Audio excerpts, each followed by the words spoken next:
a sec. Need to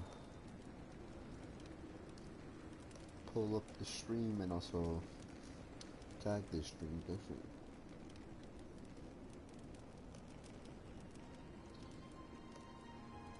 But we'll get started like real soon.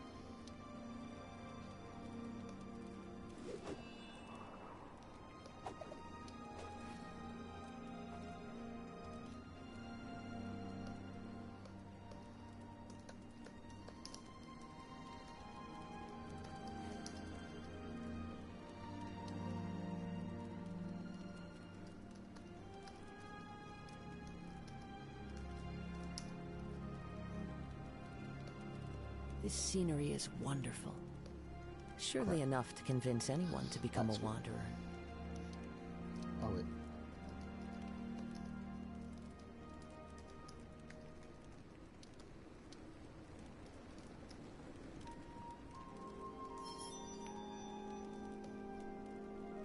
Alright, let's get started. So yeah, the 3.6 update did just drop, and let's go over here. We have a brand new area over here. I am pretty sure we can go to it right away, I think. Now, from what I'm seeing, this update did not. I don't think it added a new Archon quest.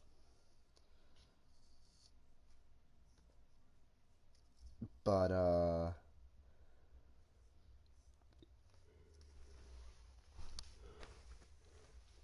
it did add a story quest for Nahida, which is like the second act, which I have not done the first act yet. I've started it, but I haven't done it.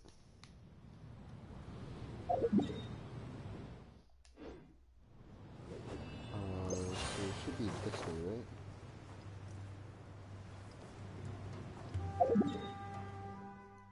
Yeah.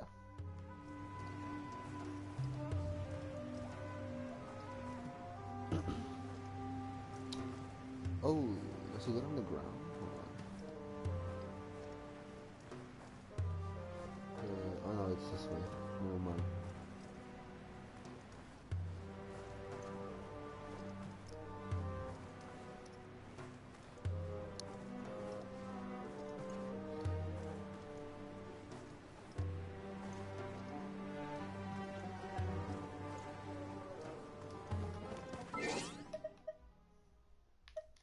Alright, I should probably get fast characters so I can explore faster.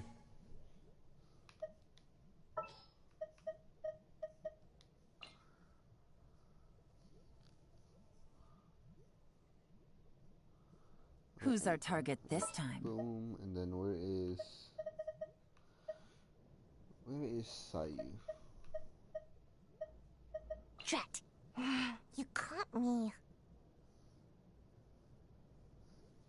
And we'll leave Kazuo there for now.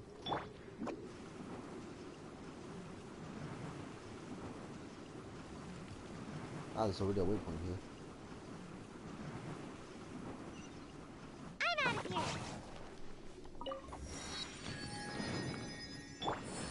Alright, great.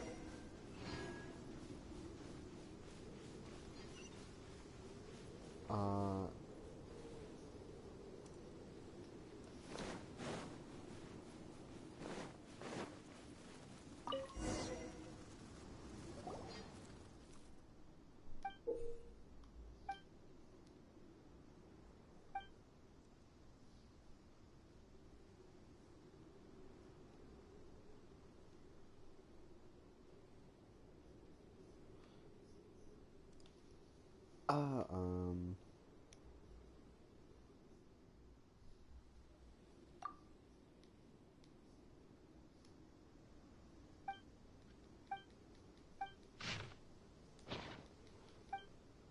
Not sure if this is for another thing. What is this for? I think I might have just started a world quest by accident. I'm assuming that's gonna be like an important world quest since it started right there. And I see something gigantic over there.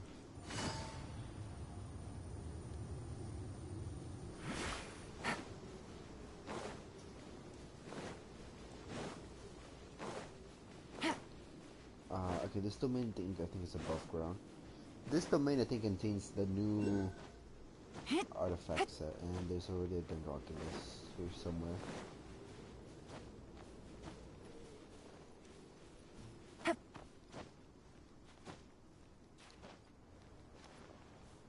Take it easy.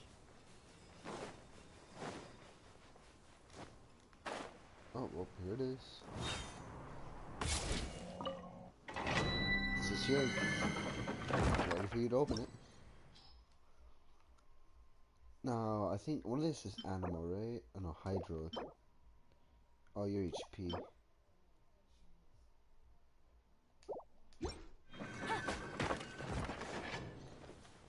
Alright, then we shall continue with the exploration. Now, where was statue? Oh wow, we're not even close to it.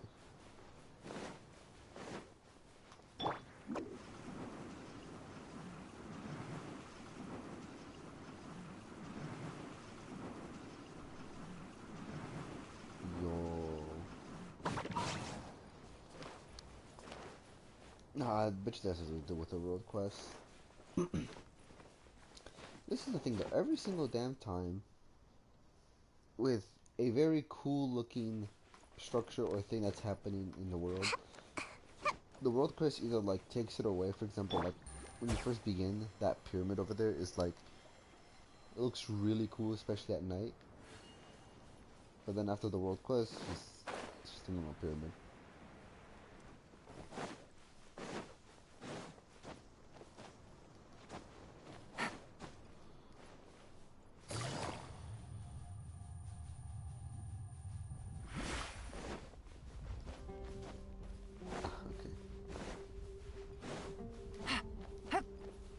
Can I climb this? Okay, there you go.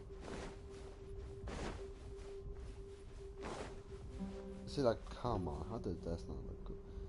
Ooh.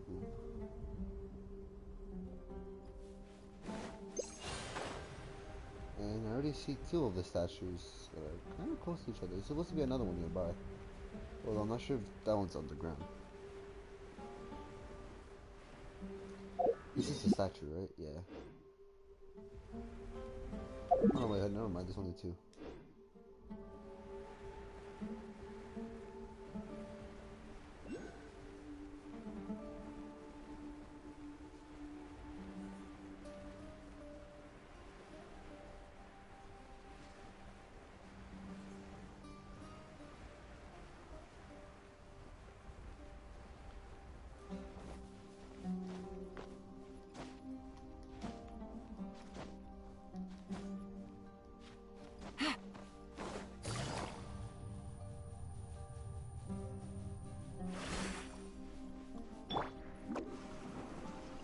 There's something back there. I don't know what it is.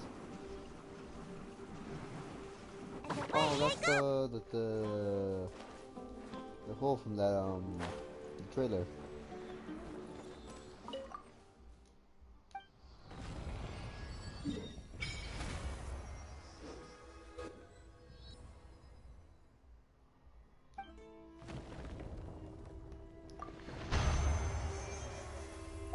By the way, is this another boss?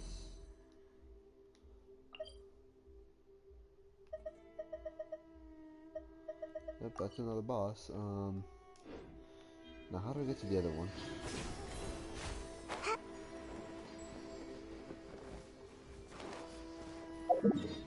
We just teleport? No.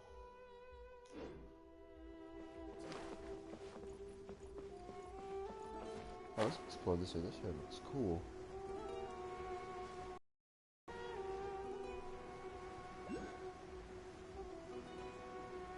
Okay, some hilly trails already. That's something right there.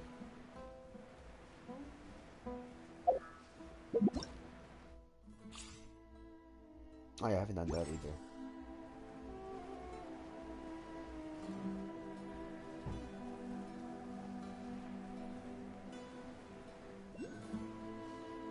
There's a... Oh, is that a portal?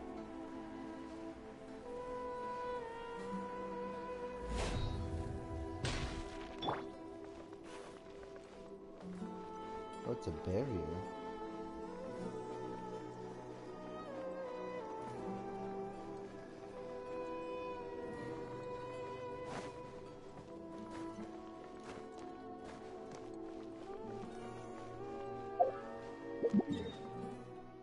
I guess we teleport this back to this now.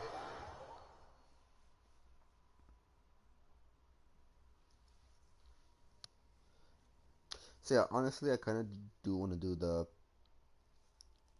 story quest for this, for Nahia's. So we'll probably do that. And then tomorrow, I'll see world quest if this thing has like a long chain of world quests. And I'll probably do that.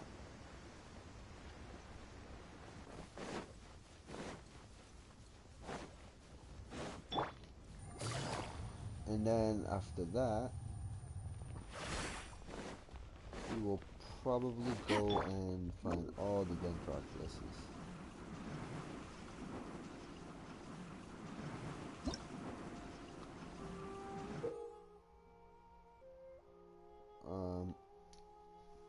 Great crystals are crystals left behind by the remnants of corruption.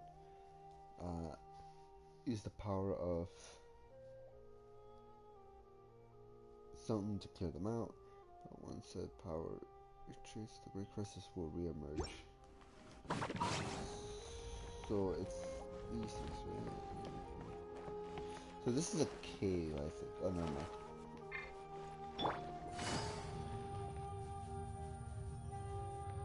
Actually, it just went in circles.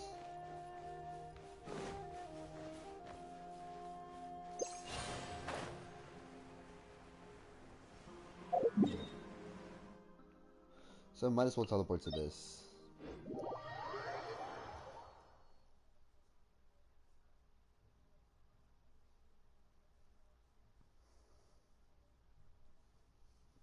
And then, you know, go... Actually, I can't even go above this. Take it easy.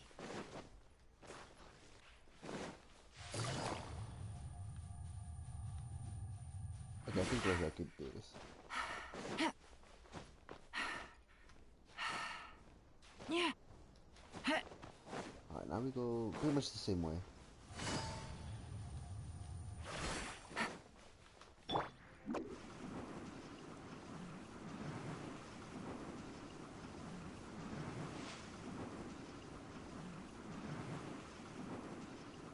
Can't catch me.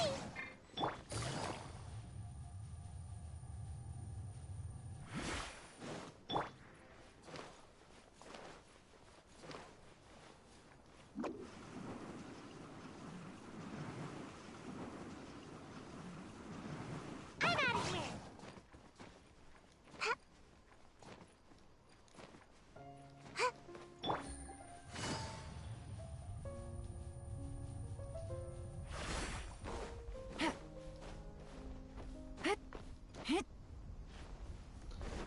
Back up here now, we go this way. Not bad, that looks so cool.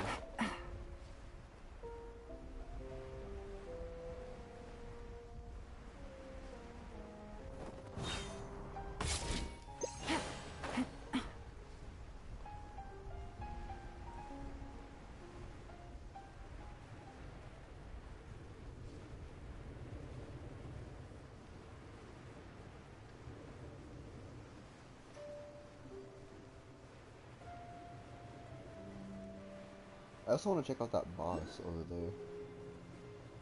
Oh, it just got really bright.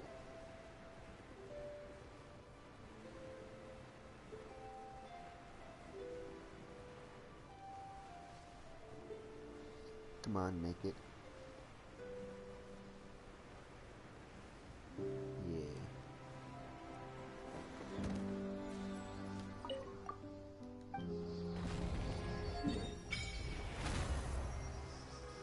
Alright, now let's make our way over to this boss.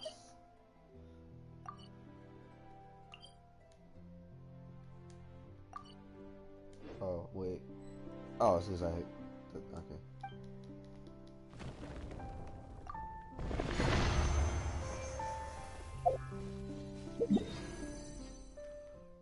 Nothing can tell. Yeah.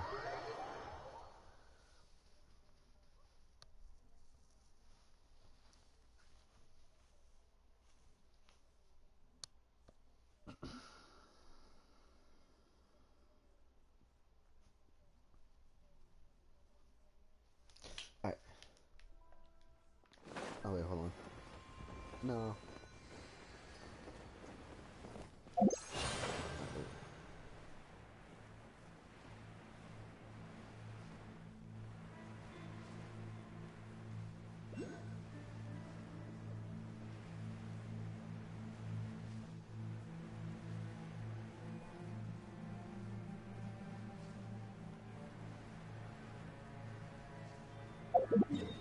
Going the right way?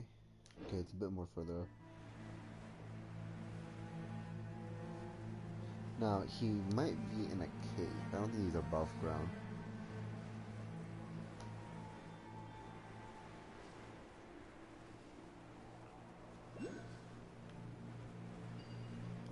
What's this right here?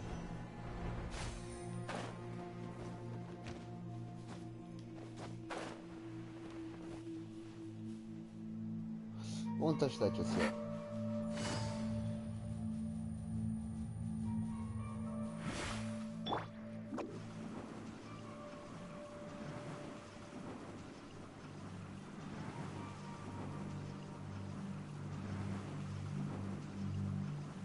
Can't touch me!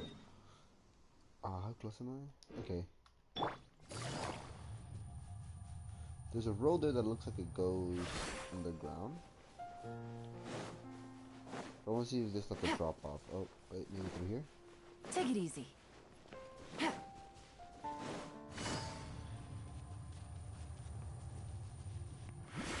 Take it easy. No, I don't think that leads anywhere. He just needs to the other side of this.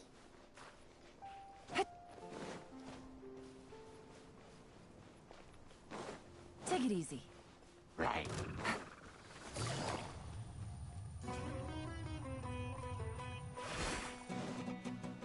No, usually, if you were to be underground,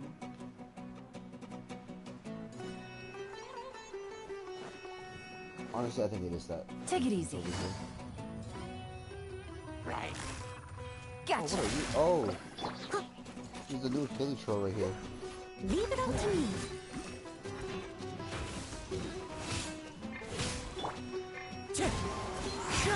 Clouds high. The birds call. Can you drop anything in this?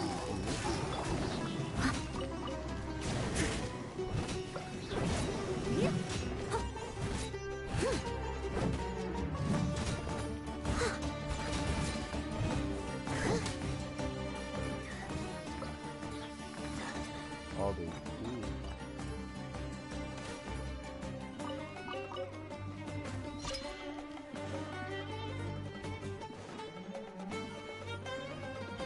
I'll Yeah, catch up. that thing's on the ground.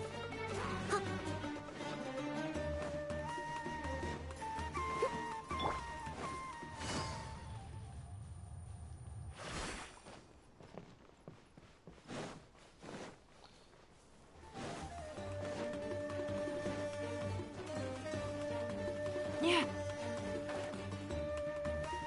Actually, I don't think it's this way yet. It just leads to the other side.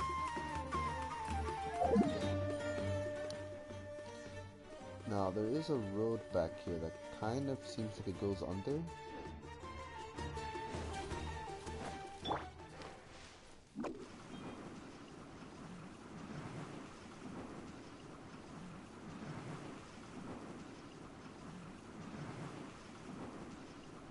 And away I go!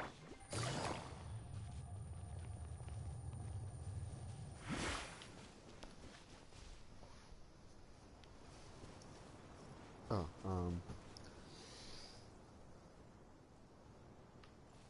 what's up?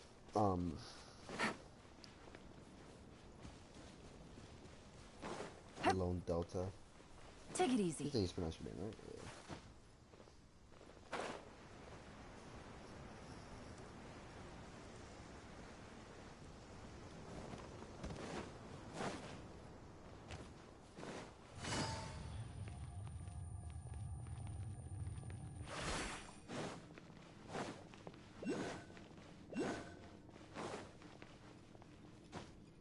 Oh wow, okay.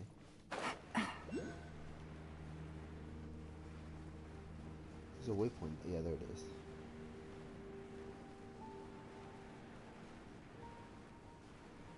This area looks cool.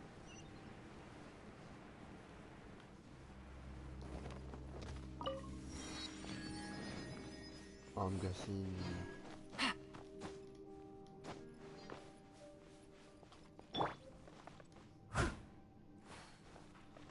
Oh, can't go through there just yet.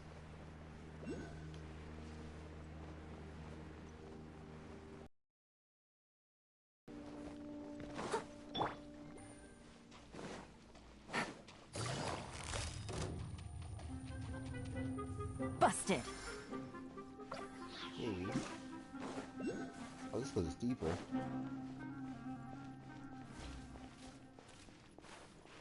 Oh, can I not go through this?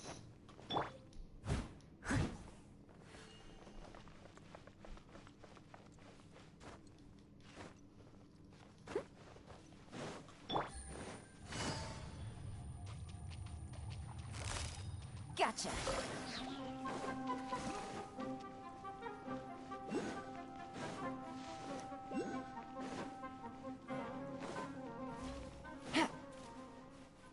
I honestly thought this was gonna be the way to the boss.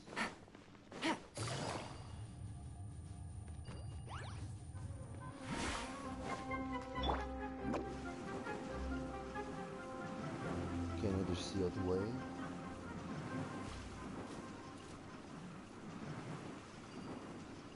I'm out of here.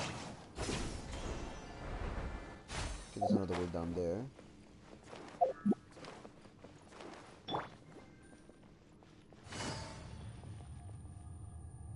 Oh, lag.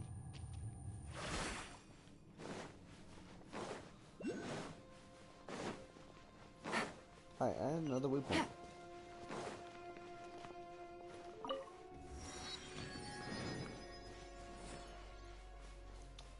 Take it easy. Alright, now how do I get to this?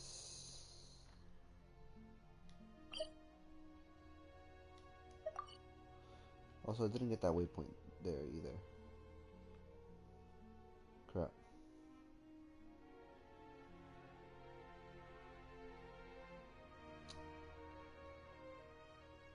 I can... No, wait, I think I just go from here, right?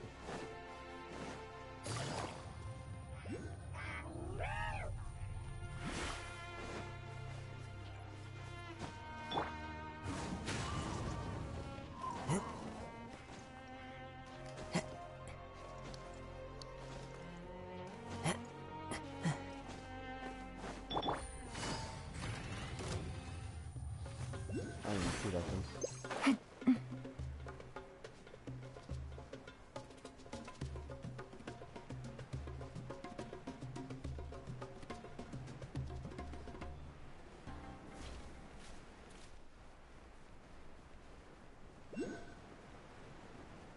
Come on, make it.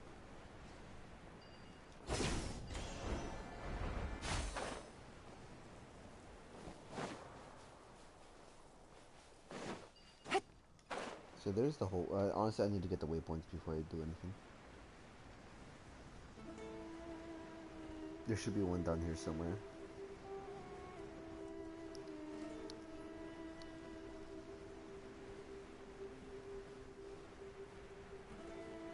Now, I know there's a story quest that is, that comes with this area.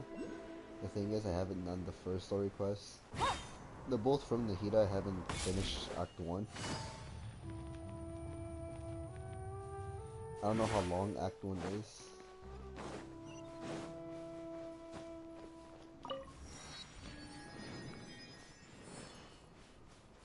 Oh wait, We didn't go through here.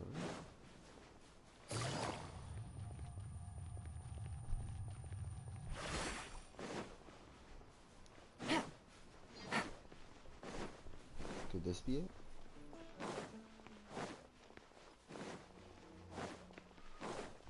Take it easy. Ah, yes.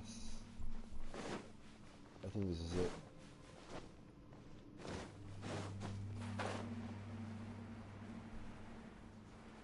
Is it? Let's see. It does look like it, so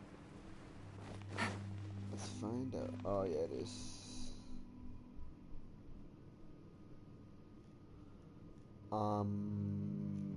Right, I'm gonna take out Sayu here.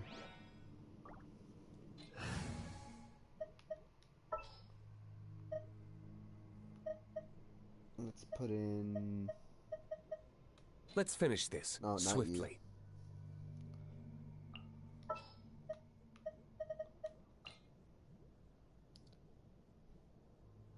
Send one, send 'em all.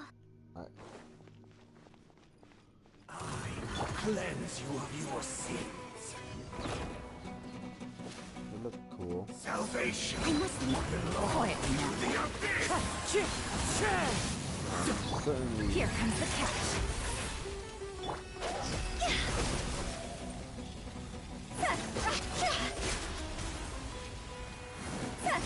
Oh wait, I didn't get it.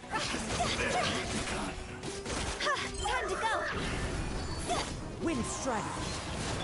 Gotcha. Oh, he's Hydro. Leave it all to me, Oh wow. as a good knight should. Sin be washed That shield away. is not as strong as this color.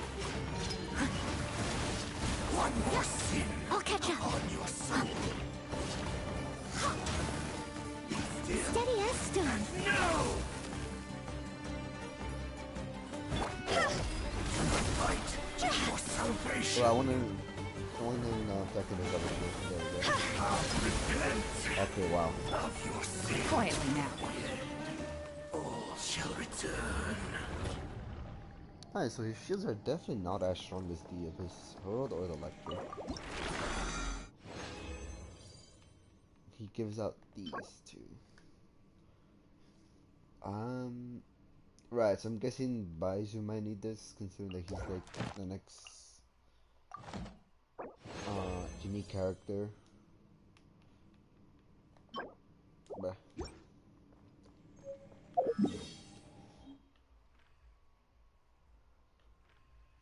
Alright, because I don't have Nado's second act, we're gonna do the first act. And it's really far away.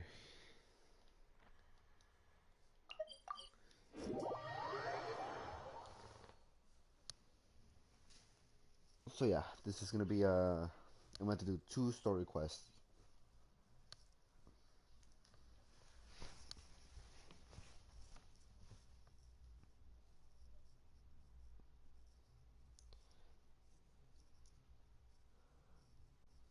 Then after this, tomorrow, well before tomorrow's stream, I'm gonna see what world quests are important, Clear weather all around brightens the heart. and then from there, stream, do all the world quests, and then after that collect all the Dendroculuses. Hey, Dia, you're back.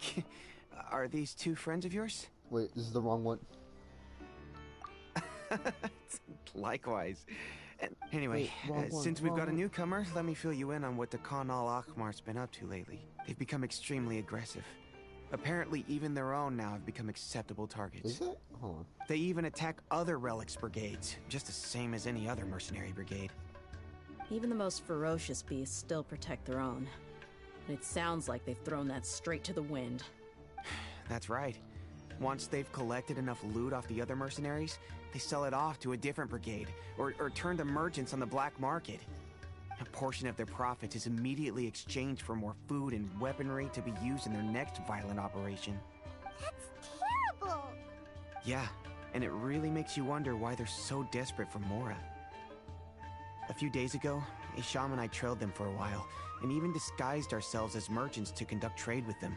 Rather than saying they're out to plunder and hoard Mora, it'd probably be more accurate to say that they're experiencing an internal power struggle. Wait, a power struggle? You heard me right. The vast majority of their victims are mercenaries from the other brigades of Deshret's relics. If their only goal was Mora, they could have gone after anybody. The targeted nature of their attacks points to a power struggle between the different brigades within the relics. That's the only plausible explanation we have. Unfortunately, we weren't able to find out anything more specific.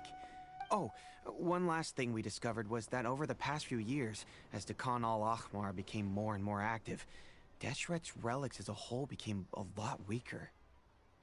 It sounds mighty strange to me, too.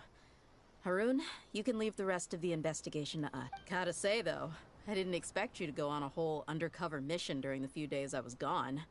Sounds like you were really putting your necks on the line, no? Nah, it was nothing.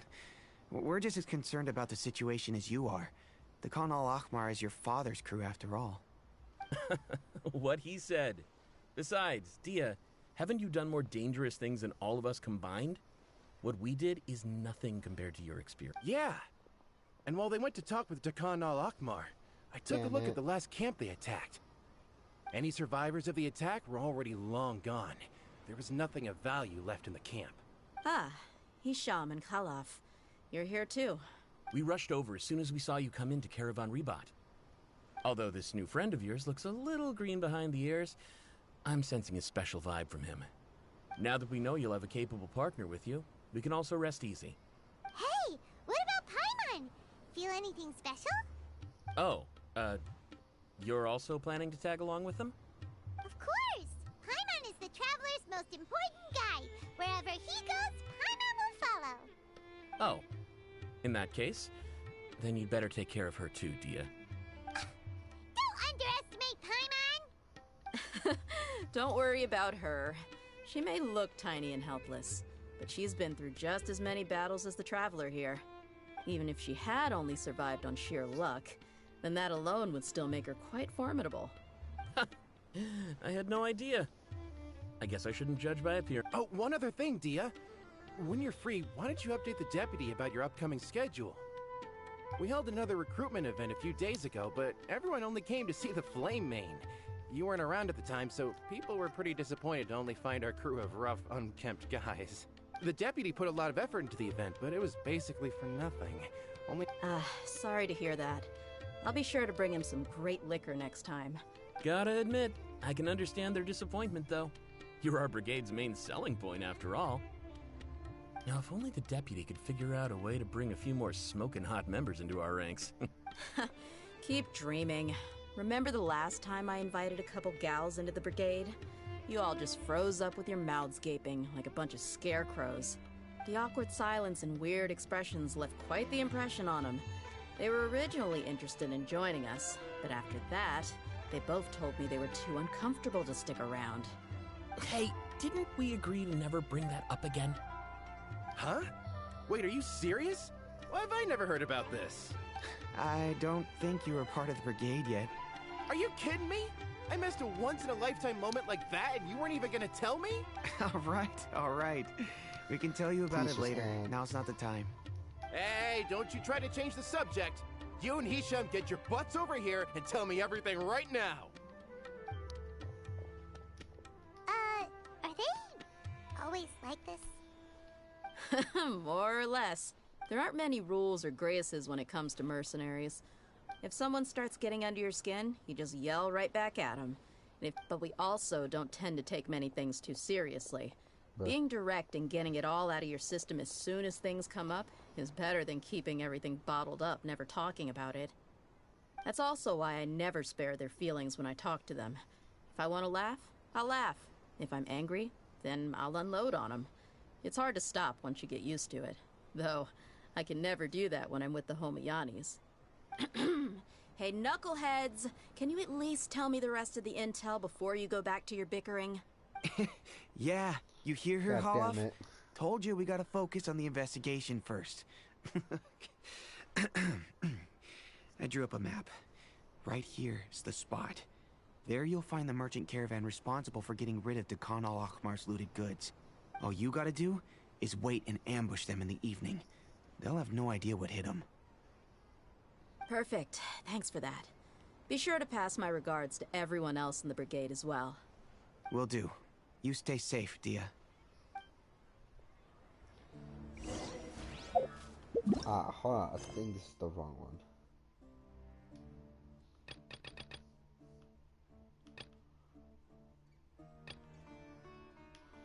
Where's the one with Nahida? Is it this one?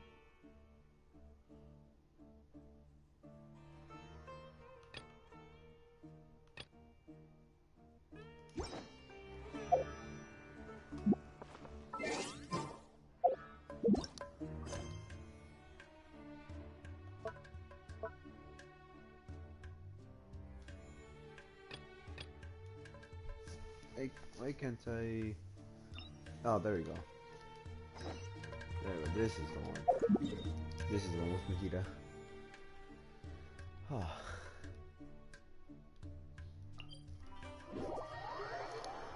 I don't know why it was closed. Oh god, this stream just got a little bit longer than I thought it would. I don't expect this to be 3 hours long. Possibly more. Which is why I started a lot earlier than usual. Usually I start around 5-ish. Today I started like around 3 hours early. Because I knew for a fact that this is going to be very, very long. And the fact that I made it longer.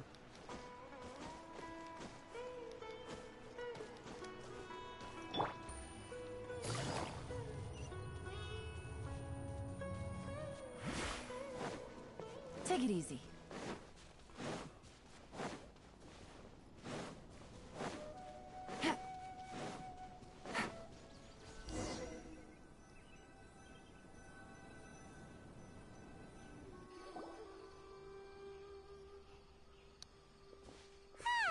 It's always nice to go for a leisurely stroll. Huh. Do adventurers often go to places like this? Huh. I guess so. So, this is where you always meet your wife in your dreams?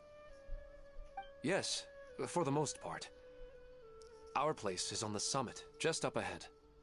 When I saw her in my dreams, we didn't do anything but talk about ordinary, mundane topics. I'd tell her about our daughter, Haidar, and she always listened intently. She would also reminisce about the past with me, telling me interesting stories and cracking jokes. It feels like no matter how long we may chat, it's never enough. Sometimes, it's the little things in life that matter the most. This is the part I'm a little puzzled about. I'm very familiar with dreams, and normally, they lack logic and continuity. But you said she could remember what you had told her before, right? That's right. She always listened to me carefully in real life, and now, she's doing the same in my dreams. She always surprises me with some details from our lives in the real world. The fact that she can remember such things makes me feel like she's alive. Whoa, that's pretty weird. Well, dreams are kind of weird to begin with. However, the problem is that his dreams have too much structure and continuity. Most dreams are far more fragile than you can imagine. For example, a loud noise outside your window in the real world could cause your dream self to get loaded into and fired out of a big cannon. Another example. If you're thirsty in the real world, then you might find yourself trudging through a desert in your dream. But the appearance of your wife seems unusually stable and unaffected by any outside interference. Statistically, this should be extremely rare. I don't understand it either.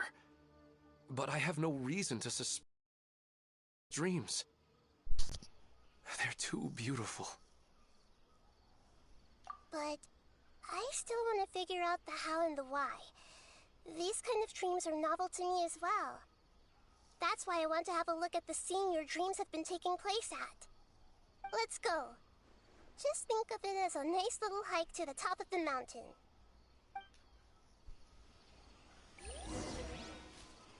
Alright.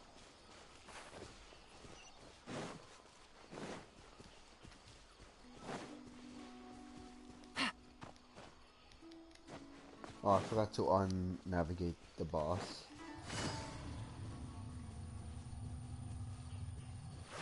Take it easy.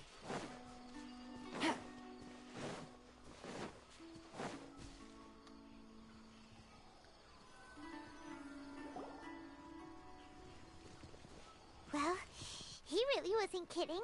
This place definitely isn't safe. No matter. We'll just finish them quickly. Huh? Are you going to fight too, Nahida? Of course. This is all part of our little trip.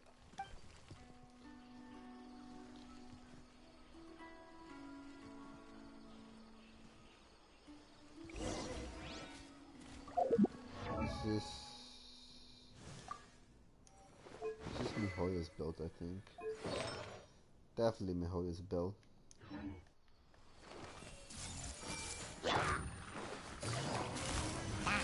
Gotcha. Okay.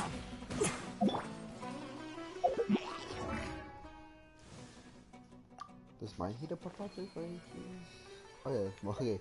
Wait, hold on. Ah, I don't think I can. Everyone hold hands! Quietly now.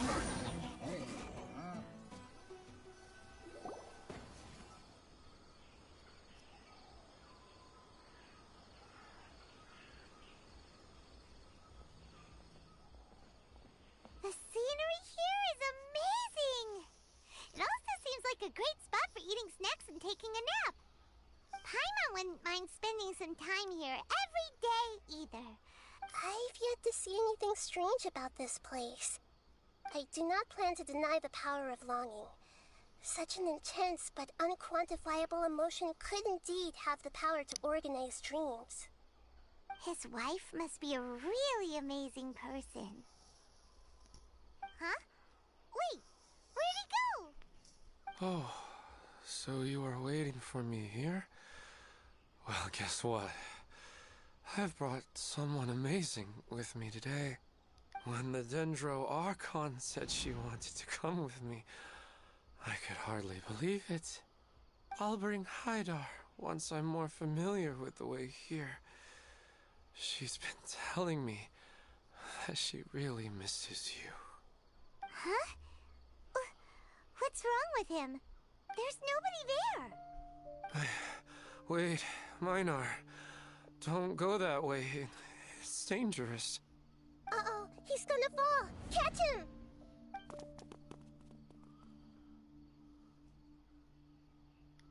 Whew. Luckily he didn't fall.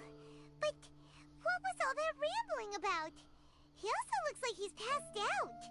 He's in a dream now. What he said just now matches almost perfectly with the dreams he's described to us earlier.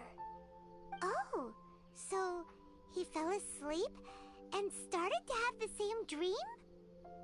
I find it a little strange as well, but we mustn't awaken someone while they're sleepwalking. All we can do is sit here and wait. Huh? Minar. Where's Minar?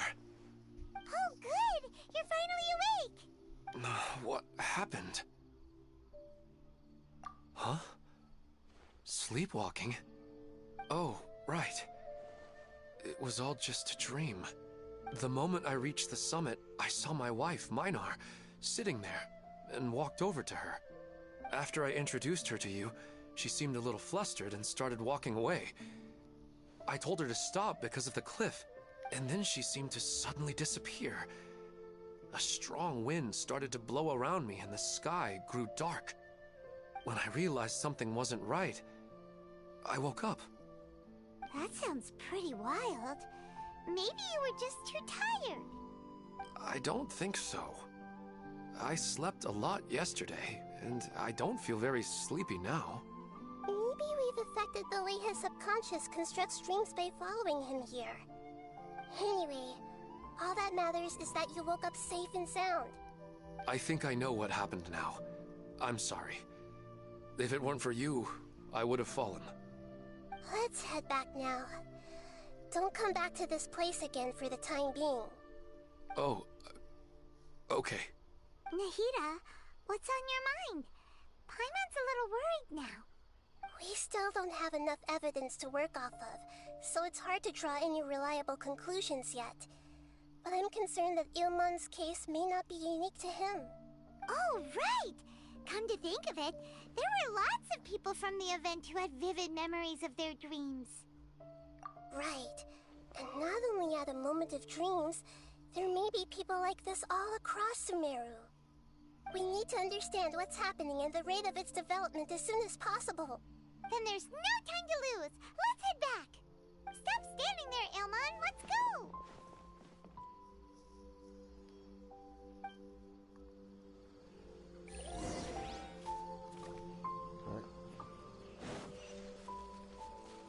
Oh, bro.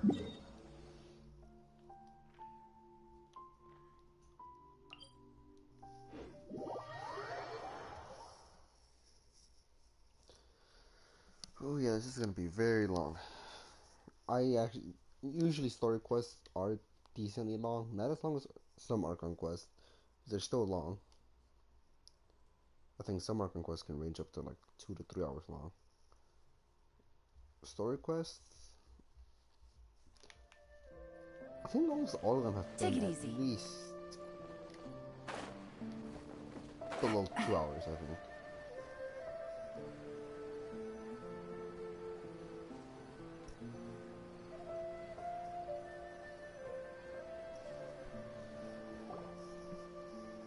Oh, you're back already. How'd it go? We have an emergency on our hands. Please notify everyone here that while they can continue to discuss their dreams, they mustn't try to visit or recreate the locations and scenes that they have been experiencing in them. What? All right, if that's the wish of the great Dendro Archon. But could you at least tell me what happened? You all look so serious.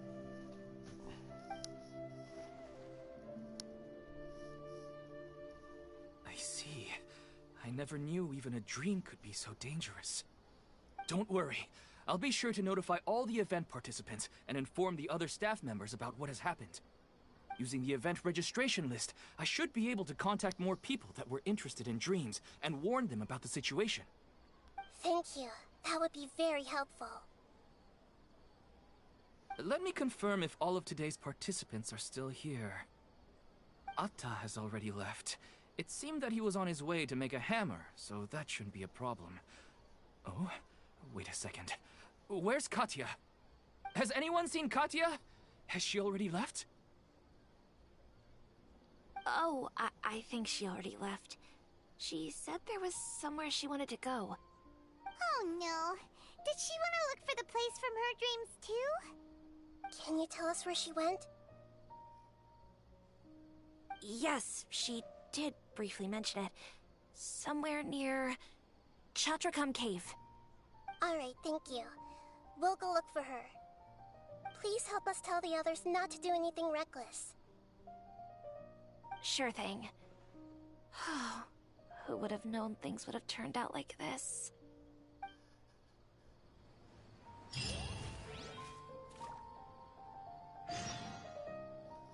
Alright, where is that?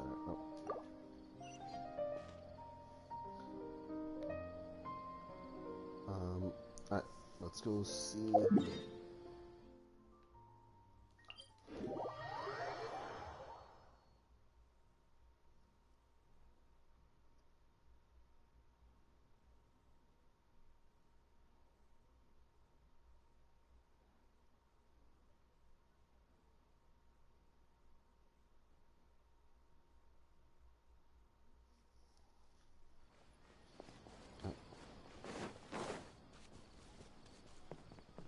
Come on.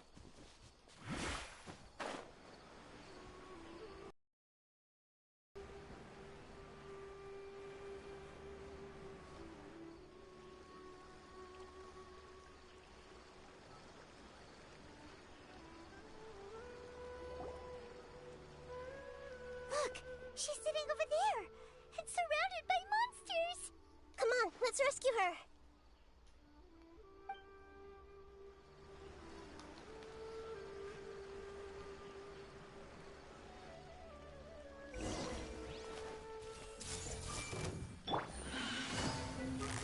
Busted.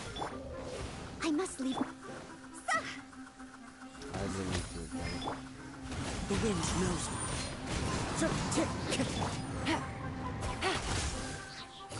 Quietly now.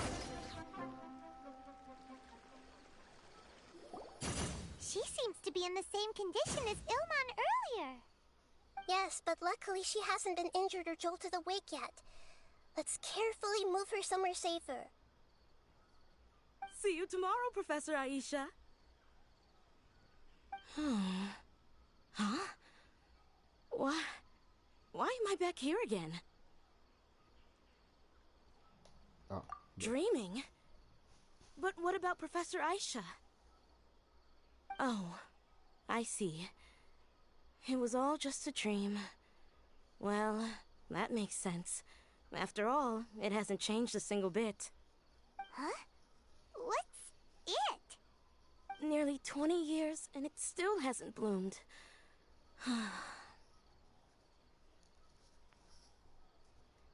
Does it have something to do with your dream? Please, tell us what you mean. Sorry. I'm still feeling a little groggy. Please give me a moment here. Alright. Where to start? Right! This plant. So, Professor Aisha gave me this plant just before she left. She was a good friend of my parents, and my first real tutor. She was also an outstanding Amorta researcher. In addition to her extraordinary academic talents, she was also skilled in combat and would accept lots of work from the Adventurers Guild. Oh, so you mean she's left on an adventure? Yes. When I was about 10 years old, she told me that she must go look for the secrets of the Abyss, and that she would be gone for a long time. I grabbed hold of her and wouldn't let go. I didn't know what the Abyss was. I just knew that she was like family to me. She hugged me, and we cried for some time until I fell asleep. When I woke up, I was already back home.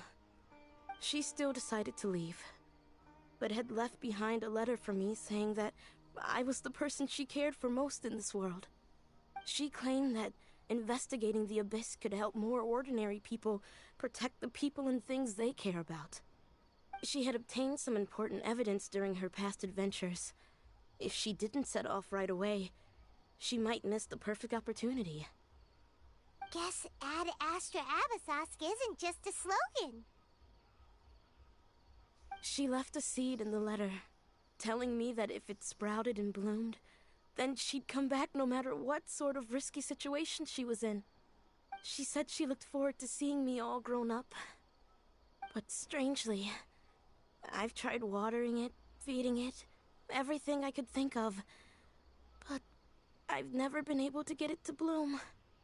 I even went to ask the Amorta researchers, and they couldn't explain it either. May I have a look at the plant? Of course. I was hoping the great Dendro Archon could help me solve this problem. Let me see.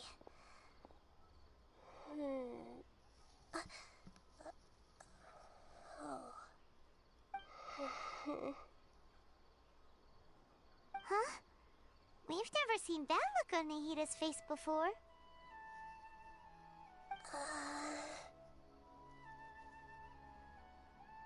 Is it a fake?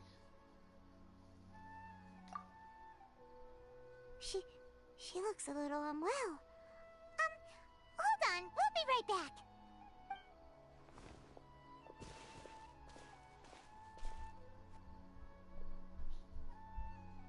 What's wrong, Nahida? You can't tell what's wrong with the plant either? No, I immediately understood what's happening with that plant. I'm just not sure if I should say it. This plant is not known to the academic world. It's a new species that our teacher managed to cultivate by some special means. Judging by its features, I can tell from the moment it sprouted it'll never be able to bloom. It can't be. It means that this Professor Aisha she keeps mentioning might have foreseen the danger and was prepared to never return. From my experience observing people, she would undoubtedly regard this as a brutal revelation. When forced to confront such brutal truths, people may break down into tears, talk nonsense, or lose their tempers. I know she has to face the truth, but at the same time, I don't want to hurt her. Tell me, what should I do? Yeah, that's a tricky one. Seems like you've already got a good idea of the feelings she might experience. But wouldn't that mean I'm just pushing it all on you? What if she just gets angry at you instead? It's alright. There are all kinds of people, and the examples you observed are just the most extreme cases. Okay.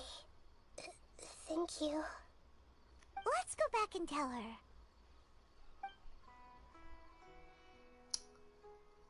Damn. It's messed up. Huh? It'll never bloom? But how is that possible? If a plant is unable to bloom, doesn't that mean it can't reproduce either? All that's left for it to do is slowly wither away. Are you saying she never intended to return? Seriously? So everything she said was a lie? But she meant well. Since the separation was inevitable, she hoped that you would be able to come to grips with such a cruel parting a little later in life. Yeah, her love, care, and attention to you, all those warm moments were real. I guess she had hoped that you could understand and respect her choice after learning the truth. I see. Sorry, I don't want to sound ungrateful, but it's just so much to take in. The dreams are so beautiful. Yet reality is heartlessly cold. I really thought she had come back. I had so much to tell her. These dreams may not be as pure and beautiful as they seem. Some kind of power may be exploiting your feelings. Really? Yes. So with that in mind, until our investigation is completed, please return to the event and ignore any further temptations from your dreams. I see. Thank you for rescuing me, and sorry for the trouble. Luckily, the plant didn't get hurt either. Otherwise, I wouldn't have anything left to remember her by. Thanks, Traveler and Paimon. She seems to have finally accepted the truth, but I think she'll still need a long time to come to terms with her feelings. I saw her waver the moment you mentioned love. It was almost like a gentle rain, arriving just in time to put out a fire that was about to spread. It's because people have something called empathy. Empathy? I see. This is valuable knowledge indeed. By the way, you said there may be something that's trying to exploit their feelings. Any idea what that might be? Yes. What's common between Ilmon and Katia's cases is that they've both lost someone dear to them. And now, they get to meet the people they cherish in their dreams again, and the people feel more real than anything a regular dream could hope to create. Instead of interpreting it as a result of their longing, I have to consider a more antagonistic explanation. Someone is taking advantage of their longing. Yeah, they're just causing these people to dream. What are they after? This is exactly what we need to investigate. Anyway, let's pay another visit to a moment of dreams. I have a bad feeling about all this. I hope things haven't gotten any worse.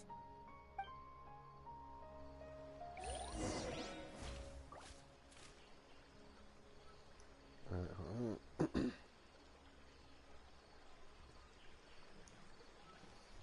Alright, where?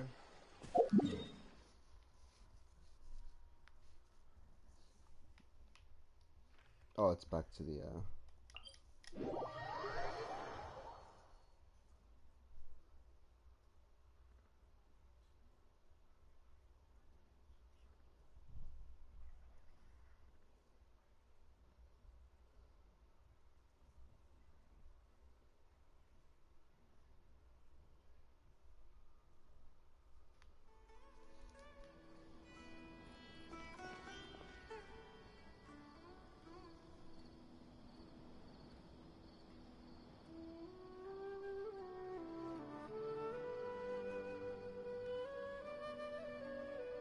give me a sec here.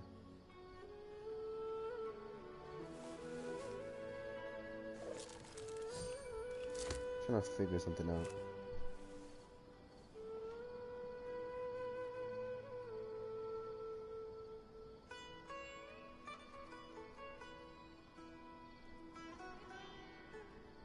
Alright.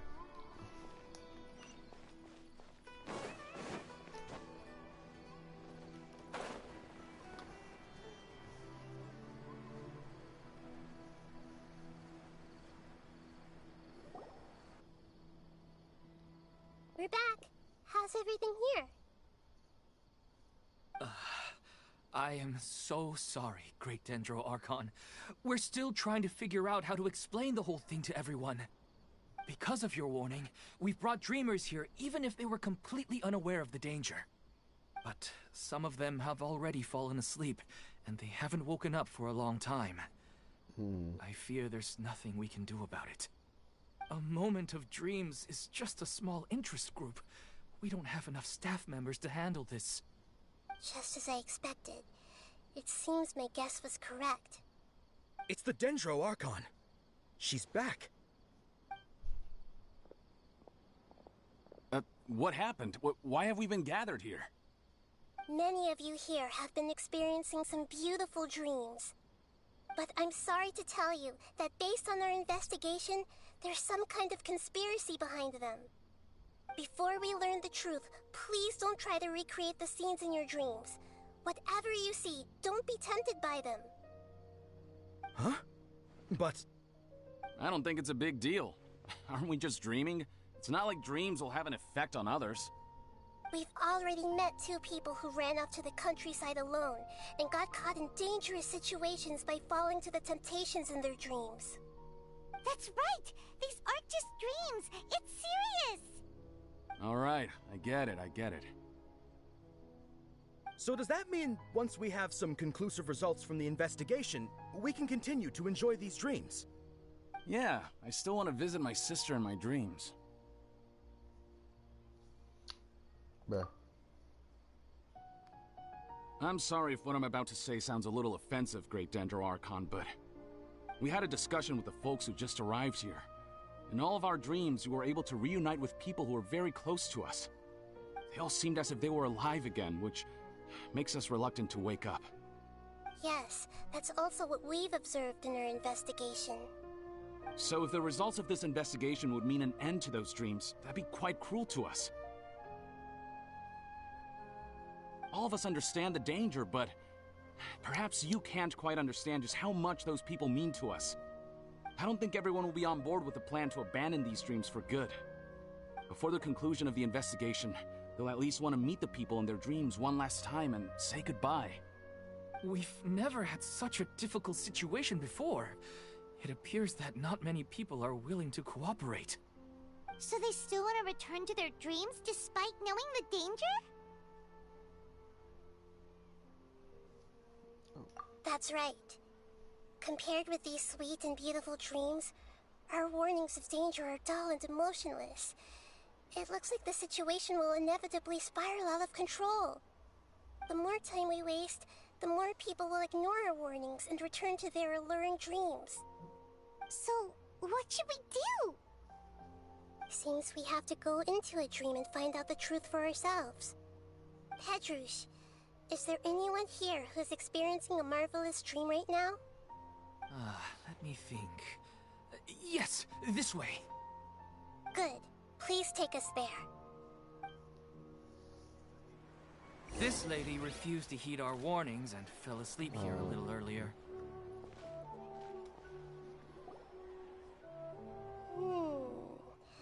She's only asleep and hasn't started sleepwalking. It seems she hasn't sunk too deep into her dream yet. Do we also need to fall asleep if we want to go into her dream? Don't worry about that. I'm Lesser Lord Kusanali after all. Now, don't be nervous. Just close your eyes. Imagine yourselves as waves gradually rolling onto the beach. You slowly wash over the shore and sink into the sand.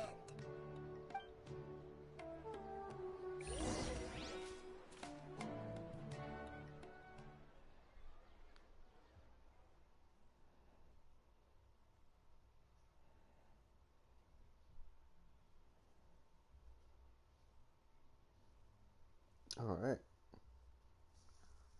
Went into a dream.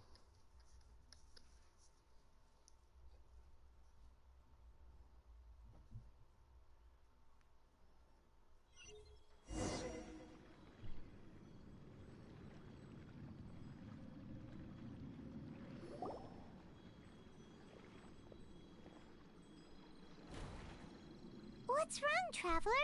You look a little disoriented. Oh, okay. Just remember that Paimon is always here for you. Anyway, seems like we've made it into the dream.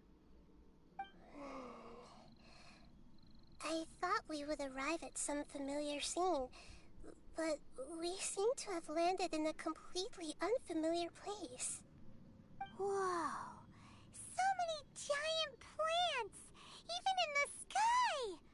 Amazing. Theoretically, we should have gone straight into Debbie's dream. Things do seem to have gone a bit sideways here. Anyway, let's see if we can find any leads.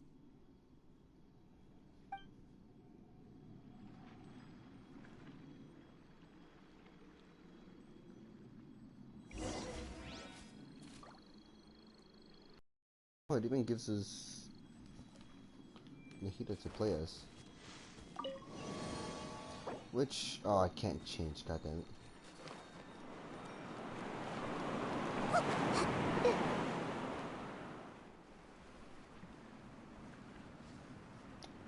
Hold on.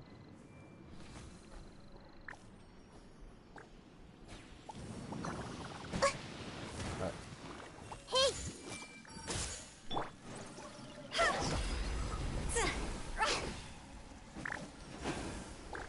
You can't mess with it.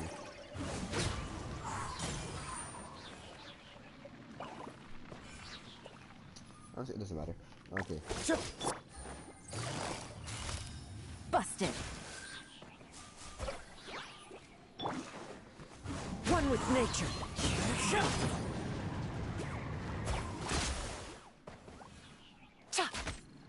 Gotcha.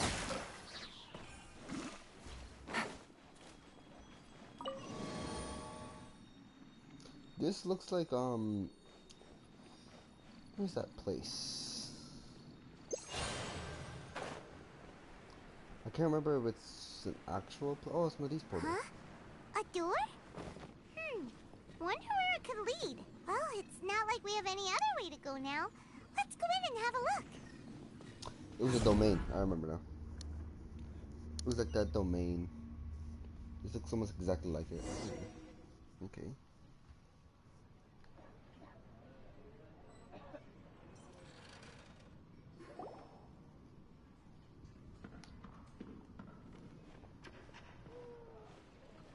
Hey, this place looks familiar. Isn't it Puspa Cafe?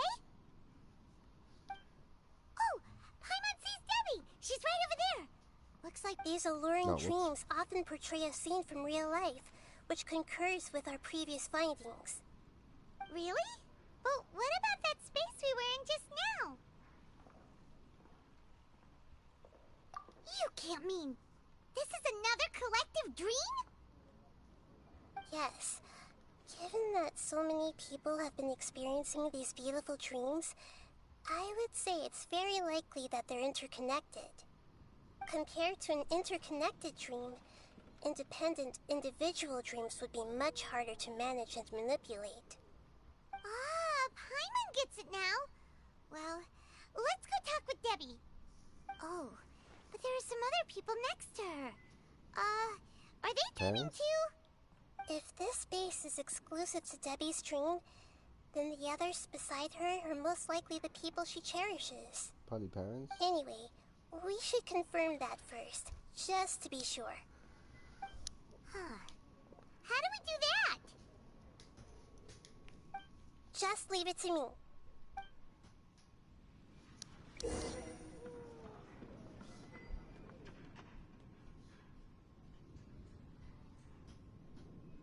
So let's just tap.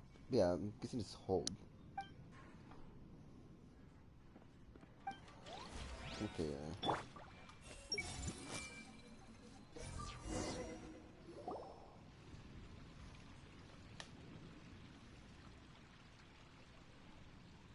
Huh. How could they be? Well, I guess it doesn't matter. Huh? She sounds a little hesitant. I've confirmed that this dream belongs only to Debbie, because I'm unable to hear the thoughts of the other two people with her. So, this is the power of the Dendro Archon? Paimon had better watch her thoughts from now on. Don't worry. I don't often use my powers like this. It's rather impolite. Alright, I need to get myself ready. It won't be easy to break it to her, but there's no avoiding it now. The Great Dendro Archon! What brings you here? I'm sorry to interrupt your celebration, but have you noticed that what's happening here doesn't quite match up with your memories? I don't quite understand. Great Dendro Archon. What do you mean? I get it. The Dendro Archon is trying to say that it's a once-in-a-lifetime opportunity that we're able to gather here. Hey, how about a cup of coffee for all of you? My treat. We just returned from a fruitful adventure. Memories? A once-in-a-lifetime opportunity? Think carefully. You of all people should know what really happened to them. Are you sure that meeting here and chatting the day away like this isn't just a product of your own wishful thinking? Yes. The reports from the Steambird were true. The ship they were on struck a reef and sank. And I never heard from Basima and Gaspar again. Hey, come on now. What are you talking about, Debbie? Yeah, trust your memories. Nothing you see here is real. I get it now. This is a dream, isn't it? But since it's my dream, it doesn't matter if this is real or not. I enjoy the way things are here. I no longer have to face the tragedies of real life. These friends mean the world to me. Friends. Nobody else can understand me like they do. There's nothing wrong with continuing this dream. Is there? I'm worried that if you were to continue dreaming like this, the lines between dreams and reality will gradually become too blurred for you. These dreams will always give you what you want, while reality remains full of pain and difficult situations. If you're not careful, you can get hurt. Don't worry. I still have control. I won't let it go that far. Are you sure? Hey, how about we put all this troublesome stuff aside and get back to our coffee and snacks, Whether it's just a dream or real life, you should be happy. You can't just brush off something like this. We don't even know how you people got here or where you even came from. Sorry. Paimon didn't mean to upset anyone. No, it's alright. I understand that you're just trying to look out for me. It seems that for now, this place is still relatively harmless for you. But I wonder if there's any way to go deeper into the dream. Huh. Now that you mention it, I once heard a strange voice tell me that there's an entrance here. I'm not interested in checking it out at the moment, but maybe I'll go in and have a look later. Okay, thanks for your help. Just as I expected, we're only on the surface of this dream. Let's go.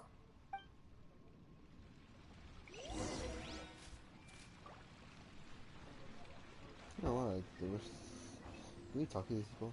I don't think we can. They don't have names above them. Usually if they don't have a name above them, you can't really talk to them.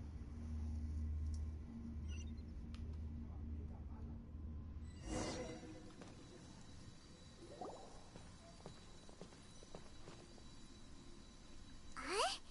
What are we doing here again? Wait a second. We were just up there. No, down there? Did we go up or down? Don't panic. This is how dreams work. We've left Debbie's dream, but the dream is still continuing onward. I'm not sure where it'll lead us. This dream has the ability to create imaginary people, which is why people are so unwilling to wake up.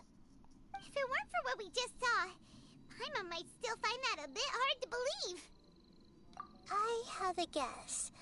If these dreams are connected, then there should be some sort of order to them. The fact that Debbie was able to realize that she was dreaming means that she is not very deep in the dream yet. But the space we're in has been turned upside down. Do you remember the characteristics of dreams that I mentioned earlier? They don't make any sense. Dreams are chaotic. That's right. It's possible that we're heading deeper into this dream now, and the deeper we go, the closer we'll get to the essence of the dream. Right! So the answers might be waiting for us deeper in the dream! Yes, and we should get ready for whatever we may encounter. Alright. It looks like we may need to put something inside there. Where? Does another one spawn? Nope.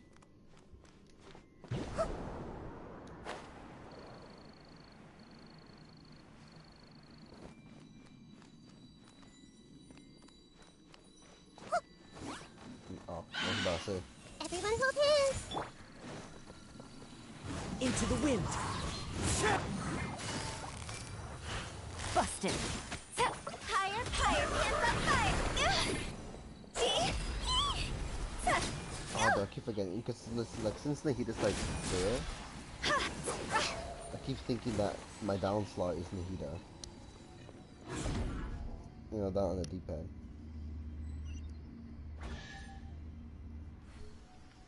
Oh. Whoa! When it rains, it seems to disappear slowly. Yes, and it appears again as soon as the rain Oh, this stops. house.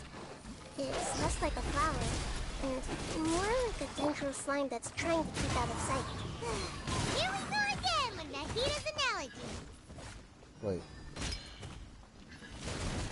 Oh, they can't. Okay.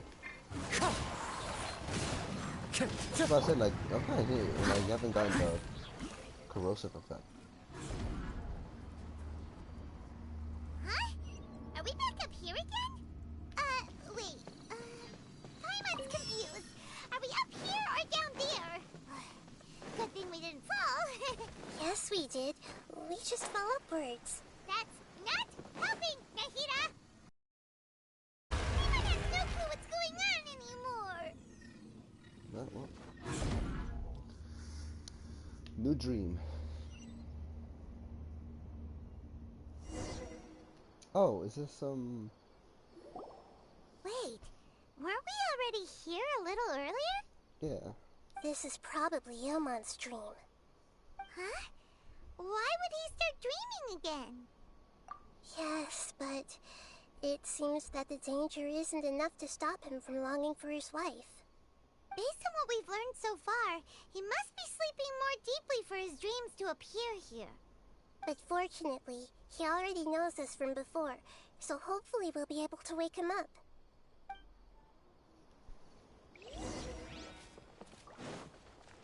Someone needs assistance. I think his daughter's here too. Ilman! Oh, it's you! Incredible! I didn't know you would appear in my dream too. Did you say dream? Wait, so you know this is a dream? Of course. Such good things rarely happen to me in real life these days. Here, let me introduce everyone. This is Minar, my wife who I mentioned before. And this is our daughter, Hydar. Hello. It's a great honor to meet the Dendro Archon. Whoa, Dad! You know the Dendro Archon? That's amazing! And what's this? Is it a new toy? No, it's Paimon, not a toy! Anyway, now's not the time for that! Nahida, this doesn't seem to add up with what we were expecting. You're right. Let me think for a bit here. Oh, right! We didn't see him in a moment of dreams earlier. Paimon thought he'd gone home. Sorry. I just had to make sure that Hydar could get a chance to see her mother. I had gotten pretty familiar with the hike, so I brought Hydar with me. I'm just glad we didn't meet any monsters along the way. Yes, I'm glad too. I didn't expect her to grow up so fast. It must have been very hard for him. I regret not being able to fulfill my role as a wife and a mother. No, don't talk like that. Let's leave all that unhappy stuff behind for now. Even if we're in a dream, it's still a blessing that we've been able to reunite in this way. What should we do now? Should we tell him the truth? You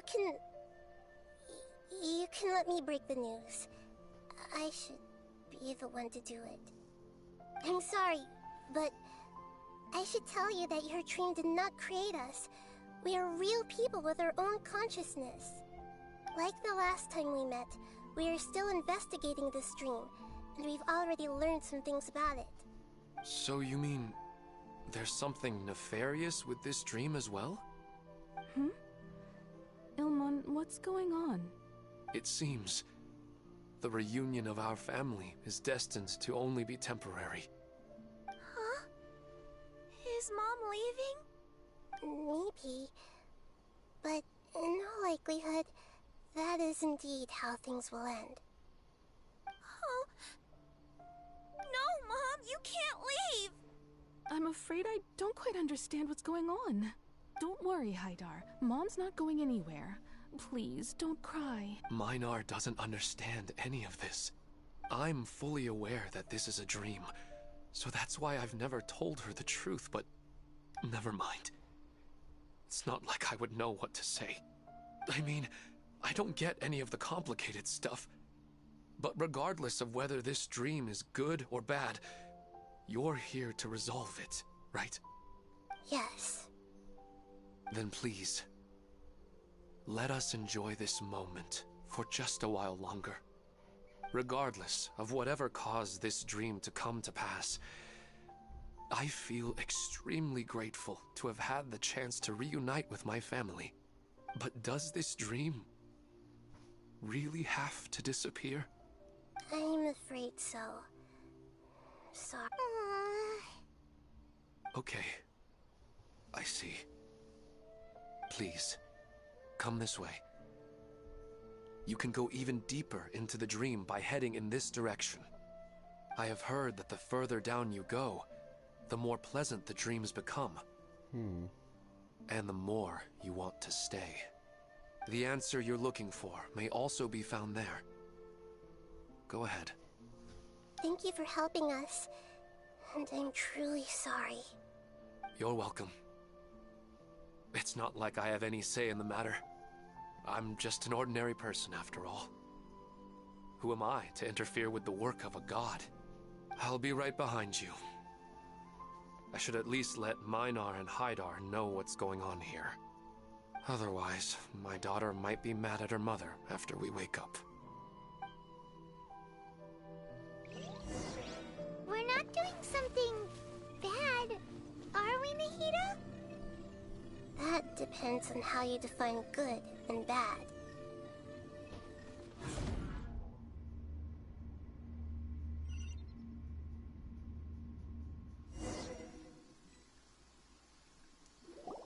It's the same place again. This place is almost like a flight of stairs that connects all the dreams together.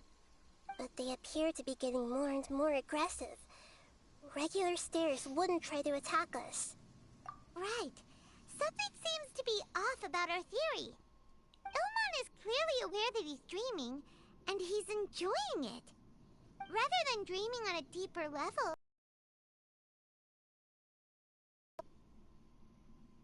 I believe we're on the right track, but we just need another explanation. It's not that the dreams are getting deeper, it's the owner's attachment to the dreams that's getting stronger. But you would never mistake dreams for real life, right?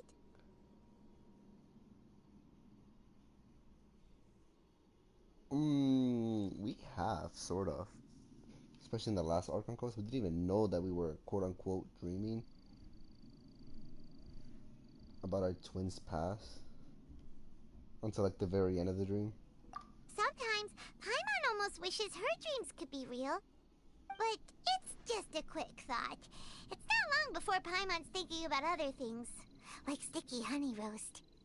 Listen, we're real beings living in the real world, and that's where our focus should be. This also explains the insubstantiality of our dreams. No matter what they may become, we don't really care. But if we decide to abandon reality and embrace our dreams, then our dreams will become far more substantial. Oh, wait! Paimon's starting to get it now? Your mind will begin to build the dream far more attentively, which in turn will make it feel more real.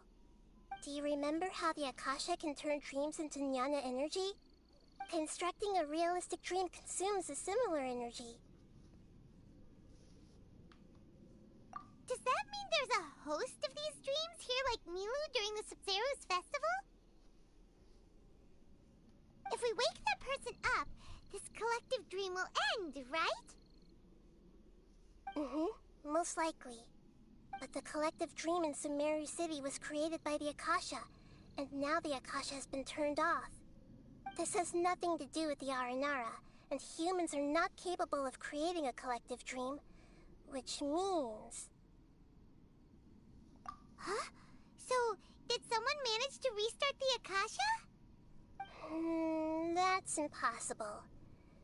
But they are probably a scholar of the academia who had a close connection with the Akasha. Even so, how did they manage to do it? And how did they choose the host? Yeah, we haven't gotten to the end yet. Once we know their motive, all the questions will resolve themselves. Okay, who would that host stream be?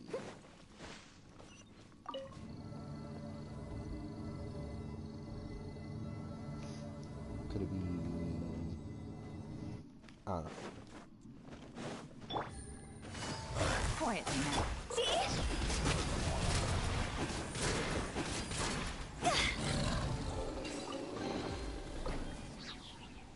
Oh.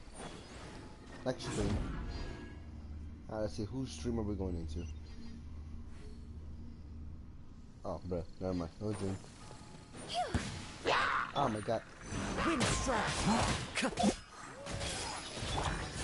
Gotcha.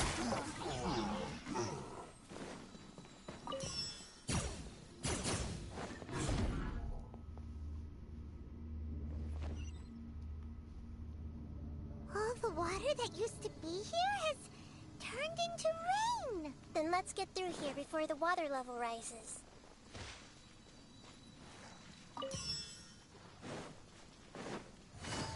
Oh, whoops. Oh my god, I think it is slowly rising.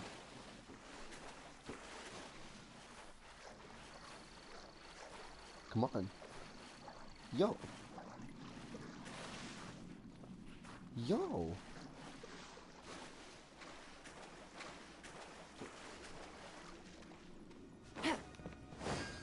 We finally made it! The destination Alright.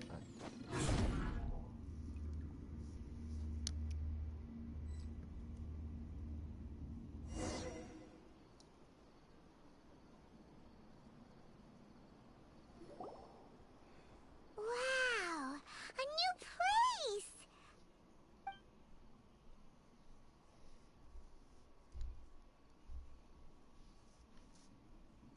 Well, it's just new to Paimon in this dream. This should be the final destination. Huh? Really? Yeah, these are just ordinary city streets. I have powers related to dreams, so it's usually easy for me to tell who's dreaming and who's created by dreams. I guess only those who have thoroughly accepted this dream will be able to come here. There are so many people here. How can we find the host? Don't worry, I have a way.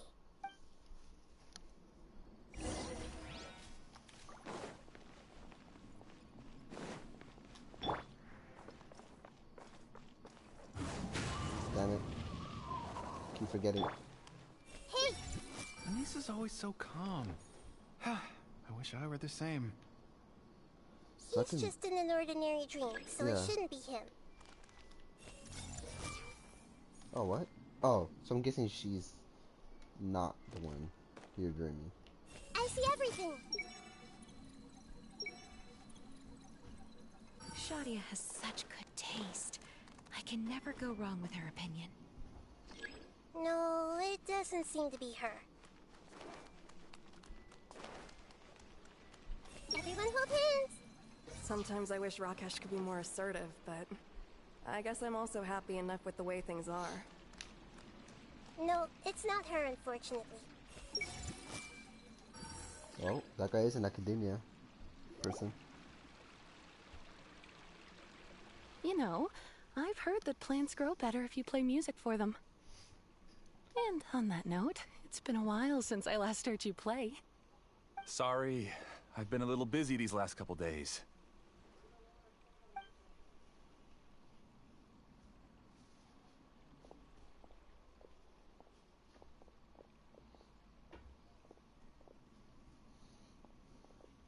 Oh, look. Oh, the Dendro Archon. What a pleasant surprise. Hmm? Oh, welcome, Great Dendro Archon. And your companions, too. Welcome. Is that? I'm Yeah, Amira. I run the flower shop here. And this is my husband, Moses. Yes, how may we help you? You already know all about me. There's no need for all the pleasantries. Perhaps I should call you the dream's owner? As expected of the Dendro Archon. I'm sorry, Amira. It seems my research has attracted the Dendro Archon's attention. Why don't you go back to the flower shop? I'll come help you a little later. Okay, of course, dear. I'll see you later. Look at the music just got all menacing. It appears that I was too naive to think I could deceive the Dendro Archon in person like this. To avoid looking like too much of a fool, allow me to ask the first question. How well would you say you understand this dream? This dream was built by the Akasha, and it has the power to create imaginary people who no longer exist in the real world. As for you, you found a unique way to become the owner of this dream, going so far as to have even given up the ability to wake up again. Given up the ability to wake up? Impressive! You truly are the embodiment of wisdom.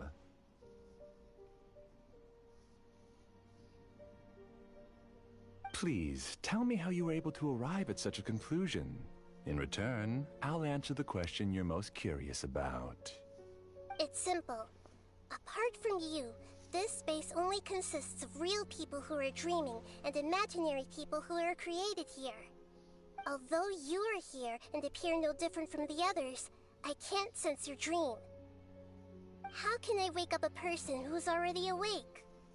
Fascinating.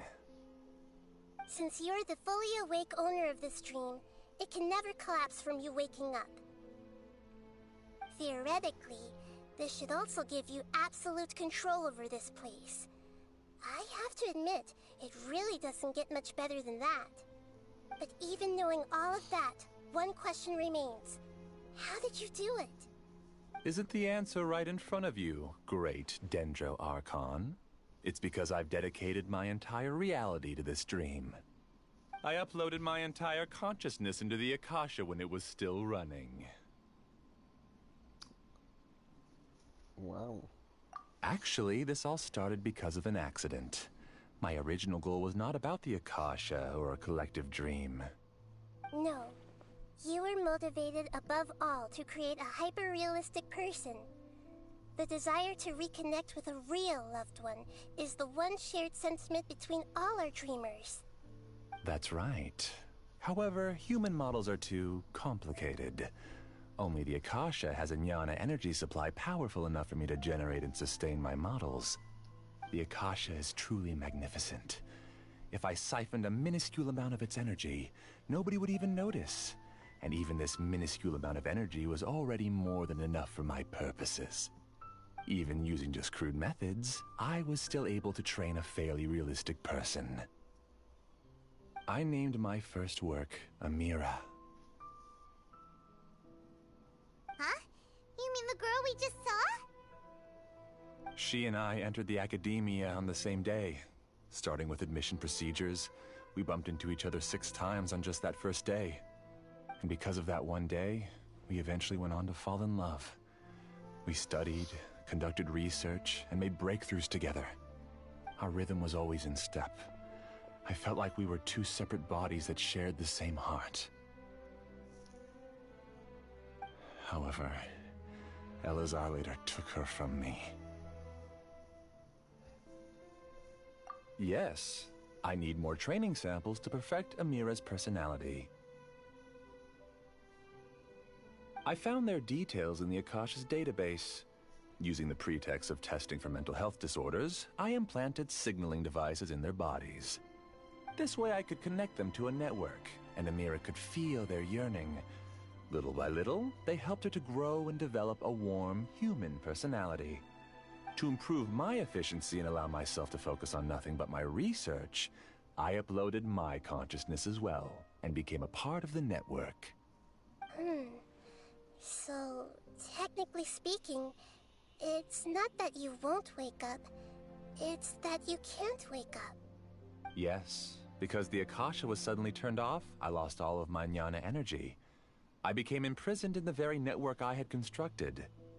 At first, I panicked. But, after coming to grips with the situation, I realized that I could restart this world as long as I could find a replacement source of jnana energy. That means everyone in the network is providing you with jnana energy! That's all there really is to it. I don't think I'm doing anything wrong. I'm just saving them as well as myself. I provide a beautiful dream, and in return, I harvest their jnana energy as fuel for the dream. They can wake up any time they wish. People need to sleep anyway, so why not have some beautiful dreams while they rest? I agree. This is the home we spent a great deal of effort on to build for ourselves. Yeah, she's right. We're staying here of our own free will. I don't understand this at all, but I just want to spend some more time with my family. I don't want them to be sad. Thank you, dear. Great Dendro Archon, I hope you can understand. The great Dendro Archon is nothing if not kind and considerate towards her people. Here. Uh-oh, now he's playing dirty.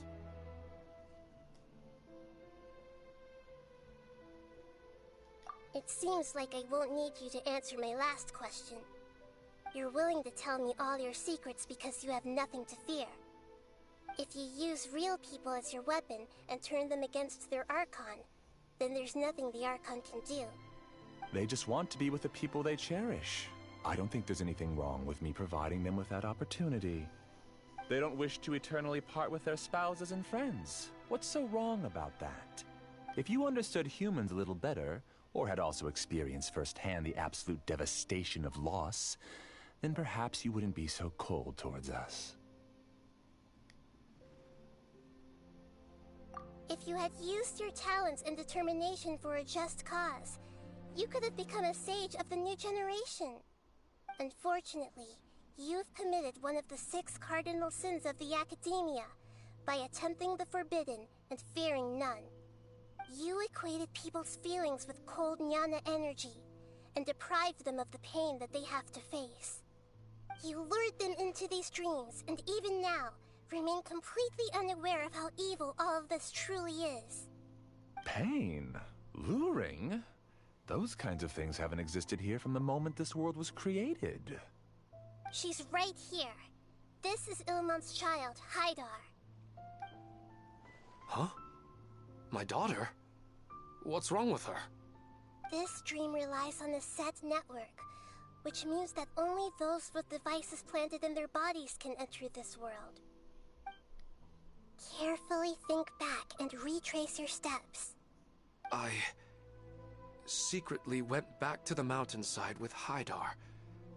Minar was already there waiting for me, and Haidar was able to see her mother. You mean she isn't actually the real Haidar? No, because unlike you, she can't enter this dream.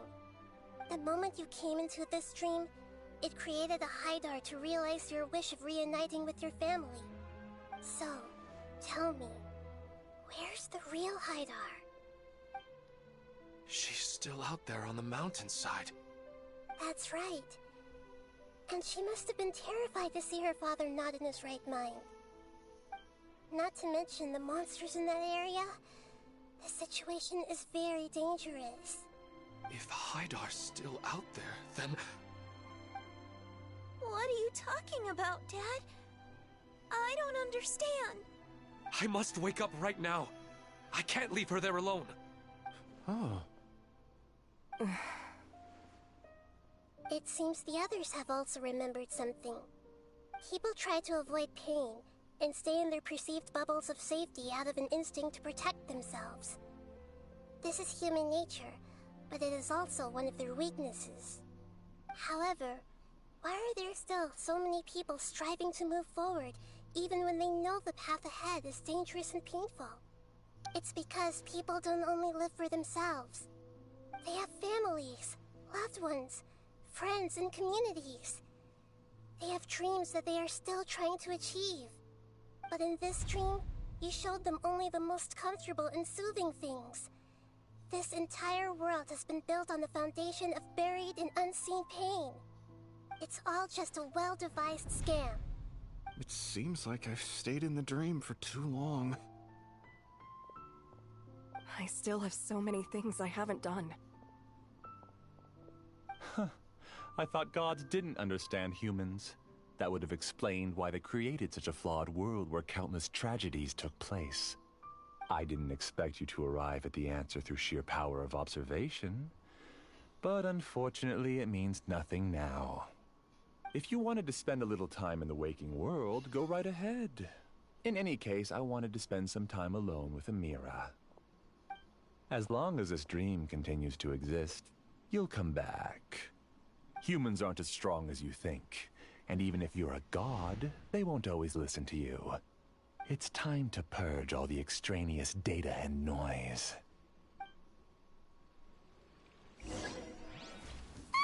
Monsters! Be careful! Oh, why can't I move? Okay, all of you, please get out of here and find somewhere safe. I am the master of this dream. I can create endless waves of monsters with the snap of a finger. Don't worry, they'll wake up before they get hurt. Amira doesn't like to see others in pain. If you know what's good for you, leave now! See, he may have unlimited power, but I have a Noel.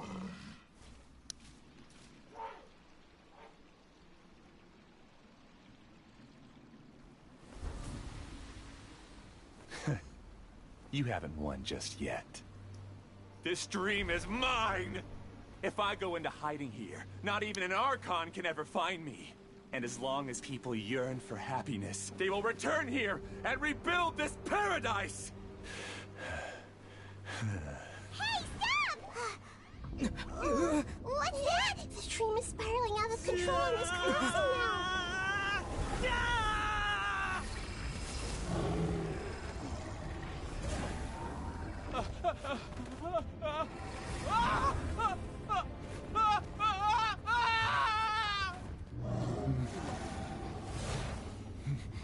Oh no.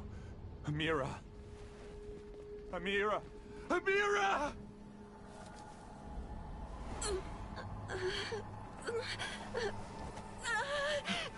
Amira, are you all right? I don't feel well. No, no, no! Please, no!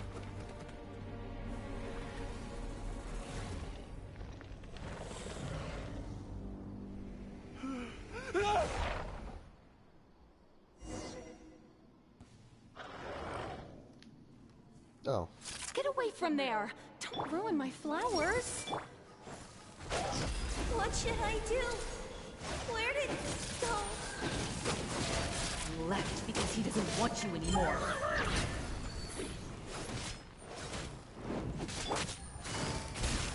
Game's up. Time's over. I'll catch up. Steady as stone. Who am I? I'm not Amira. Glad that's over. But what happened just now? He's not very proficient in using the Akasha's technology, and he spent a lot of Jnana energy creating monsters. Now the system is out of control. All the people he created also turned into monsters, including Amira. It's terrible, even for a dream. Even Paimon's freaked out. Paimon can't imagine what they're going through. The good news is that the chaos seems to have subsided. Now we only need to wake up the people here and let them return to their real lives. Amira. My dear Amira. They're all gone. It was just a big dream after all.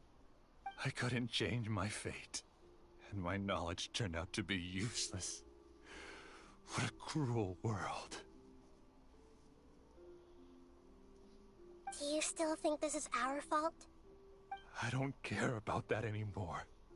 The Jnana energy used to sustain this dream has all been transformed into monsters. This dream will soon collapse and my consciousness along with it. Let me disappear with Amira. I'd rather turn into dust than to ever wake up again. It seems that everything that's happened is too much for him. He's lost all hope.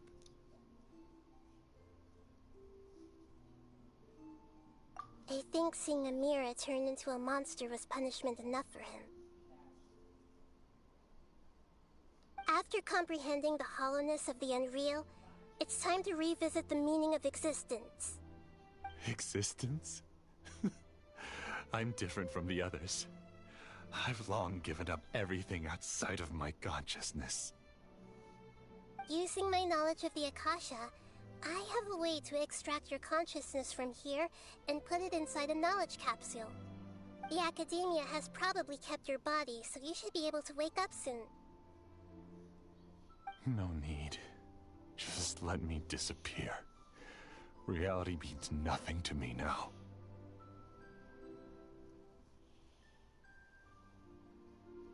This isn't compassion. I won't let you escape your punishment by simply disappearing. As for your life after that, it'll be up to you how you want to exist. Alright, Traveler and Paimon, we should go back. We can finally wrap up this whole thing.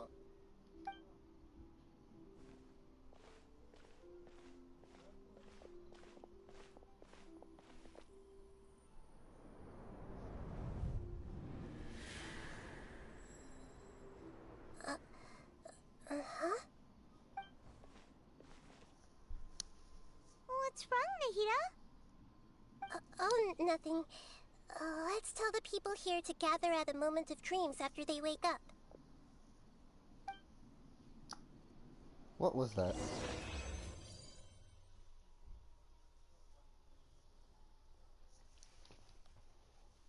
It almost looks like someone did a single pull on a banner.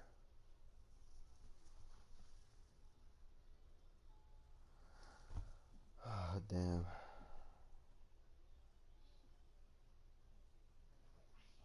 Tomorrow's my birthday.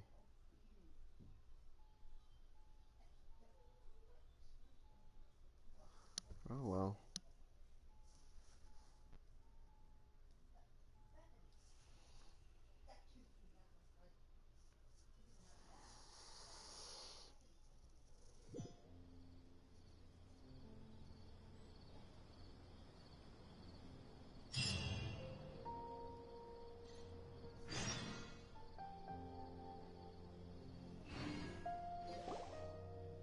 Oh, great!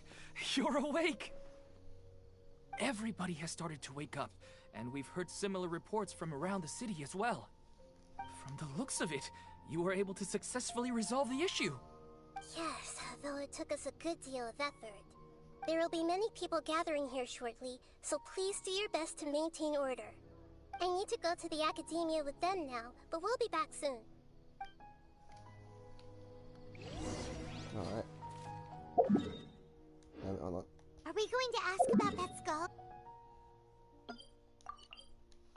Alright, after this we still got another world quest. The one that actually correlates to the but North it Bay. may take some time for him to wake up after his consciousness returns to his body.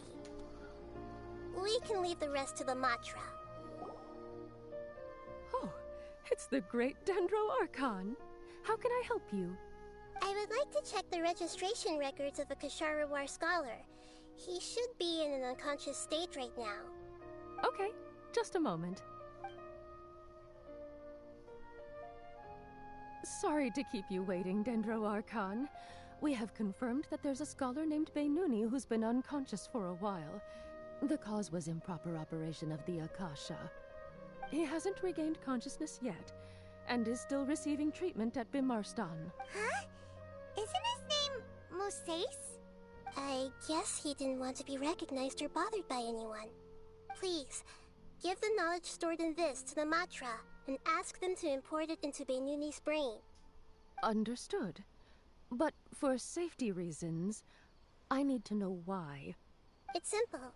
This contains his consciousness. It's long been trapped inside of a dream. He's committed an act that affected the safety of Sumeru. After he wakes up, I'll inform the General Mahamatra of all the details. I see. I'll take care of this right away.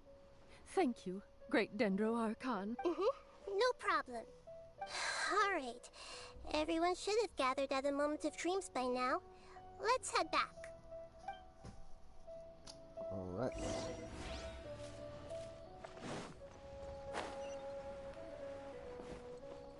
Oh, I'm passing over it.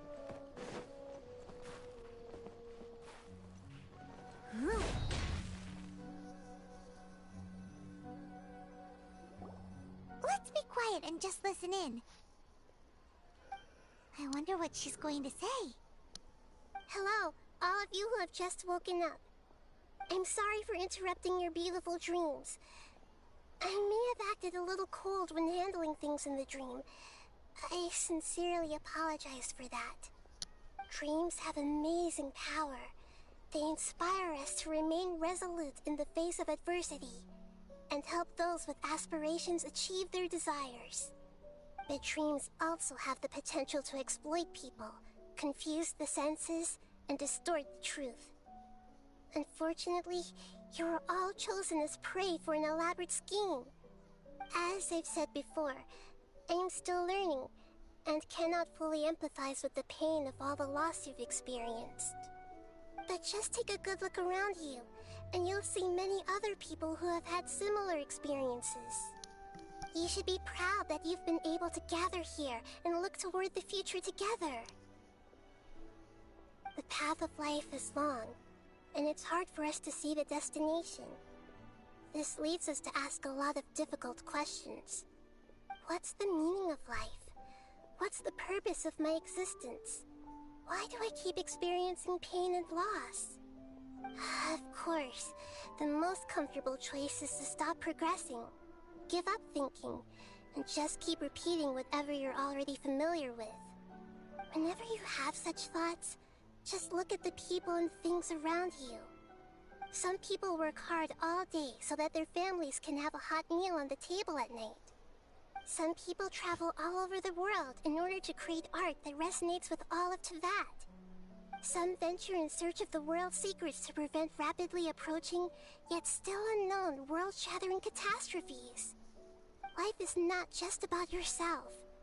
Each and every one of your actions shapes you and the world around you. Look, friends and family will remember what you've done, and even some people you've never met may benefit from your actions. Therefore, many people will strive forward to forge new paths, even if they have to endure great pain to do so. Once you begin your journey on that same difficult yet rewarding path, you'll come to know the answers to those big existential questions, yet they will no longer feel as life-defining as they did before. But if you were to believe that life is nothing but an empty, ephemeral dream, then that's also the only thing it'll ever become. You're free to choose how you want to live your lives, but as your Archon, I should first make this information known to everyone.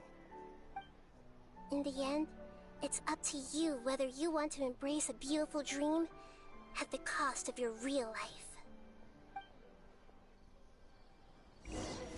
Nahida said she wanted to speak with us alone.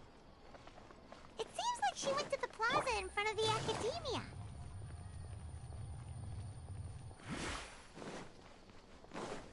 Take it easy. Take it easy. You're amazing, Nahida! Even Paimon was nearly won over by that scholar in that dream. Well, he's very good at manipulating the weaknesses of human nature, but perhaps he himself had fallen prisoner to them long ago. That dream was incredibly beautiful and enticing. Ordinary people couldn't see through it and easily lost themselves within it. But as long as you can still wake up, you can still move forward with your life. Huh? What makes you say that? Right! You said that you didn't understand human feelings, but we saw how considerate you were with all these people. Your speech just now really connected with everyone. You did a good job! Thank you. I've heard a lot of sad stories along this journey, and several of them have touched my heart. You can't say that the victims of the dream really did anything wrong, and what they wanted was also not unreasonable. That's why I could understand them when they tried to resist us and protect the dream. But all of my understanding and stirred feelings probably can't even account for even 1% of the pain they've experienced. I don't think this 1% can be seen as an example of what you call empathy. You're too hard on yourself, that's for sure. Alright.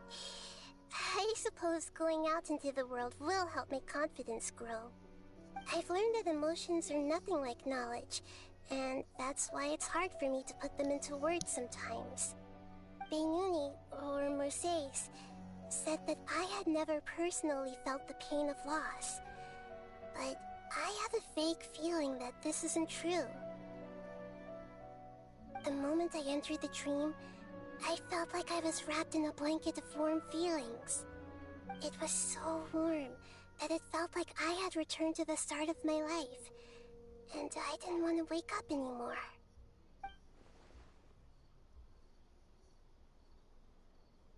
But when I opened my eyes, the feeling was gone without a trace. If I have to make an analogy for it, I would say I can no longer see words on a piece of paper after they have been erased, but I can still see the slight indentations of where the words had been written. But now that I've experienced this dream, I think I can say with confidence that I won't dwell too much on the meaning of that warmth.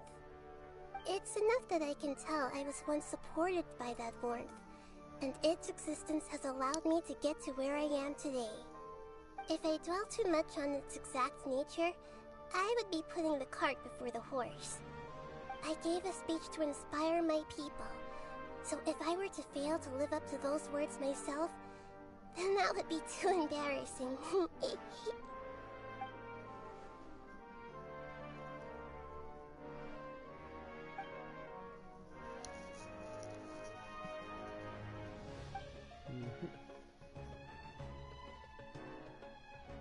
Hey, what's with that serious look? You keep looking like there's something you want to say. Is there anything you want to tell me? Yeah, it's not important. Okay, since we just woke up, let's stretch a little bit.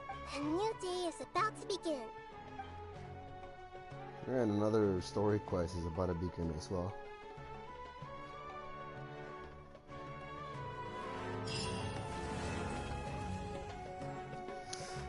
God damn, that was 2 hours. Okay. You know what? Bet. Let's go again. Hold on, I need to unlock it first.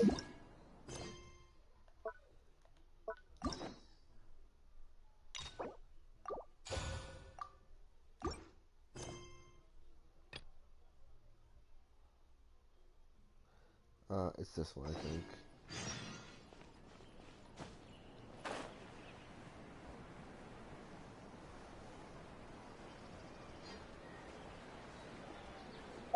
This one, right? It's Act 2. Yep.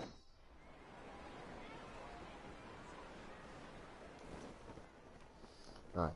Now we get into the new content. I should probably put a timestamp. Up to where? Up to, I think... Hey! Isn't that Nahida? Like 2 hours in. Nahida! Paimon didn't think we'd run into you here! Oh, hey there. It's been a while, hasn't it? What have you two been up to? Seems like you've been enjoying yourselves. How about you? What are you up to now? I'm just looking out for some leads while getting some fresh air. I noticed that I have some blurry memories after saving Irminsul. I almost feel like there's still something extremely important I need to do. But I can't remember what it is. Why is that? Don't worry, we'll help you remember. Thank you so much. Since you're willing to help, I have something I'd like to show you.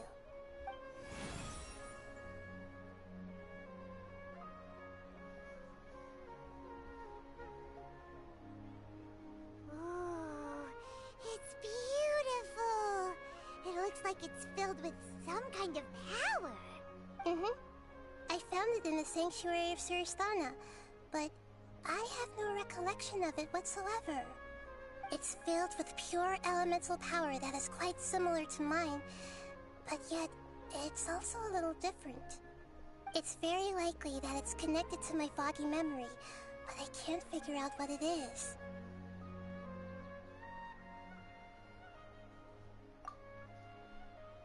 Traveler, do you have any ideas? You know, Nahida, we just happen to be going on an adventure right now. If we find anything, we'll be sure to let you know right away. Thanks, you two. I didn't mean to trouble you again. Don't mention it. Besides, it seems you've got a lot on your mind, and we'd like to help.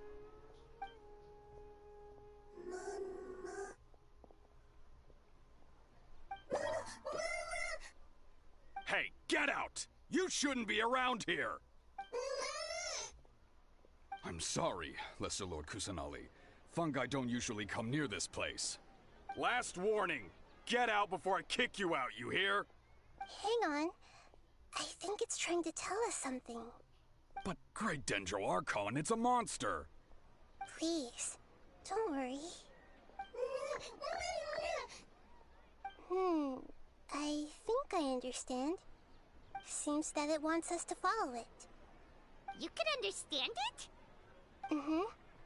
Even though different creatures have varying habits and ways of communicating, the emotions we experience are all the same. I can feel its anxiety and fear. It's in dire need of our help. Well, fungi are kinda cute. But...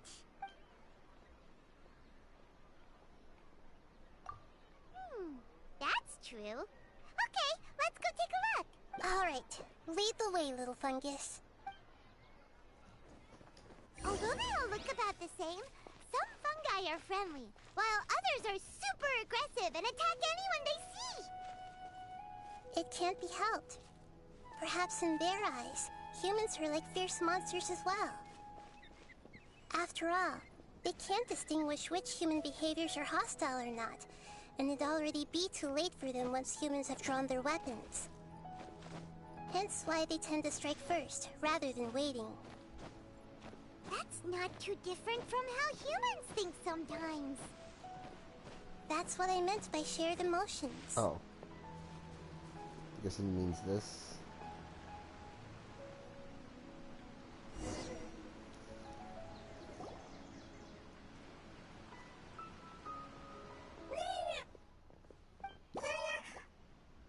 It appears it was in a hurry because of this unconscious fungus. Seems like they might be family. So maybe this fungus wanted to bring Nahida here to help its family member. Probably. Although fungi are simple creatures, they're very sensitive to elemental power. Maybe it noticed me on my way back and thought I'd be able to help. I'll take a look. I should be able to help if it's just a common illness. What is it, Nahida? Strange.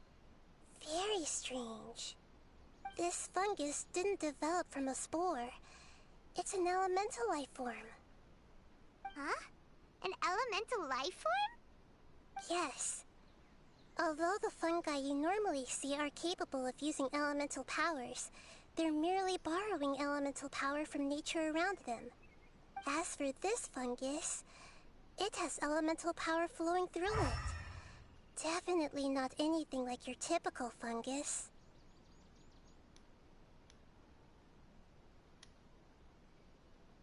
Exactly. This is very interesting. I've never seen anything like it. So this is a first even for Nahida. But that's not all. There's a large void within its elemental power. The void is stopping the elemental power from flowing normally, which must be why it fainted. So do you think it'll wake up if we can fill the void? Yes, and I just so happen to be good at this sort of thing. I'll see what I can do right away.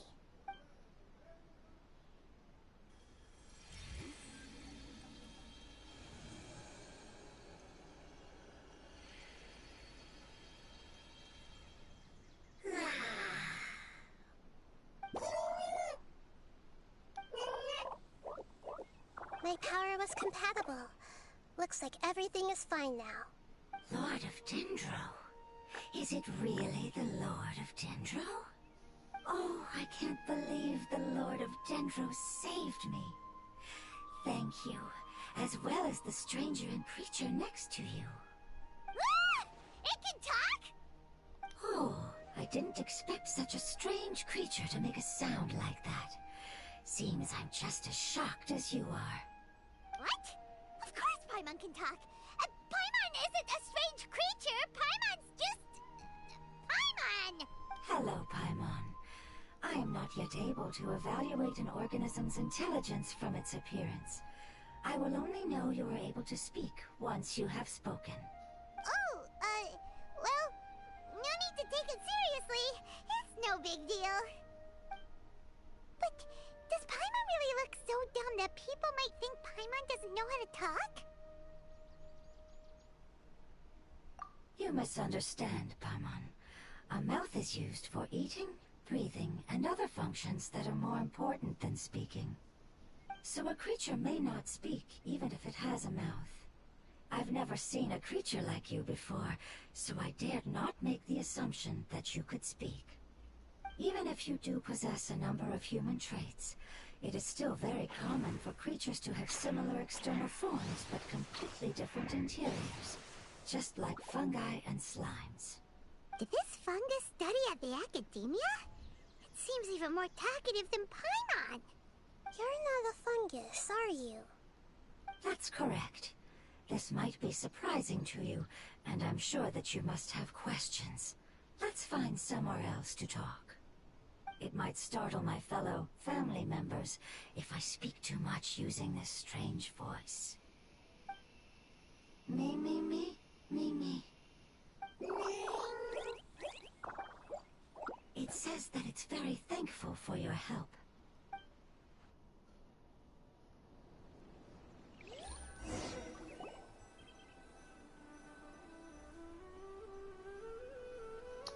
Well then.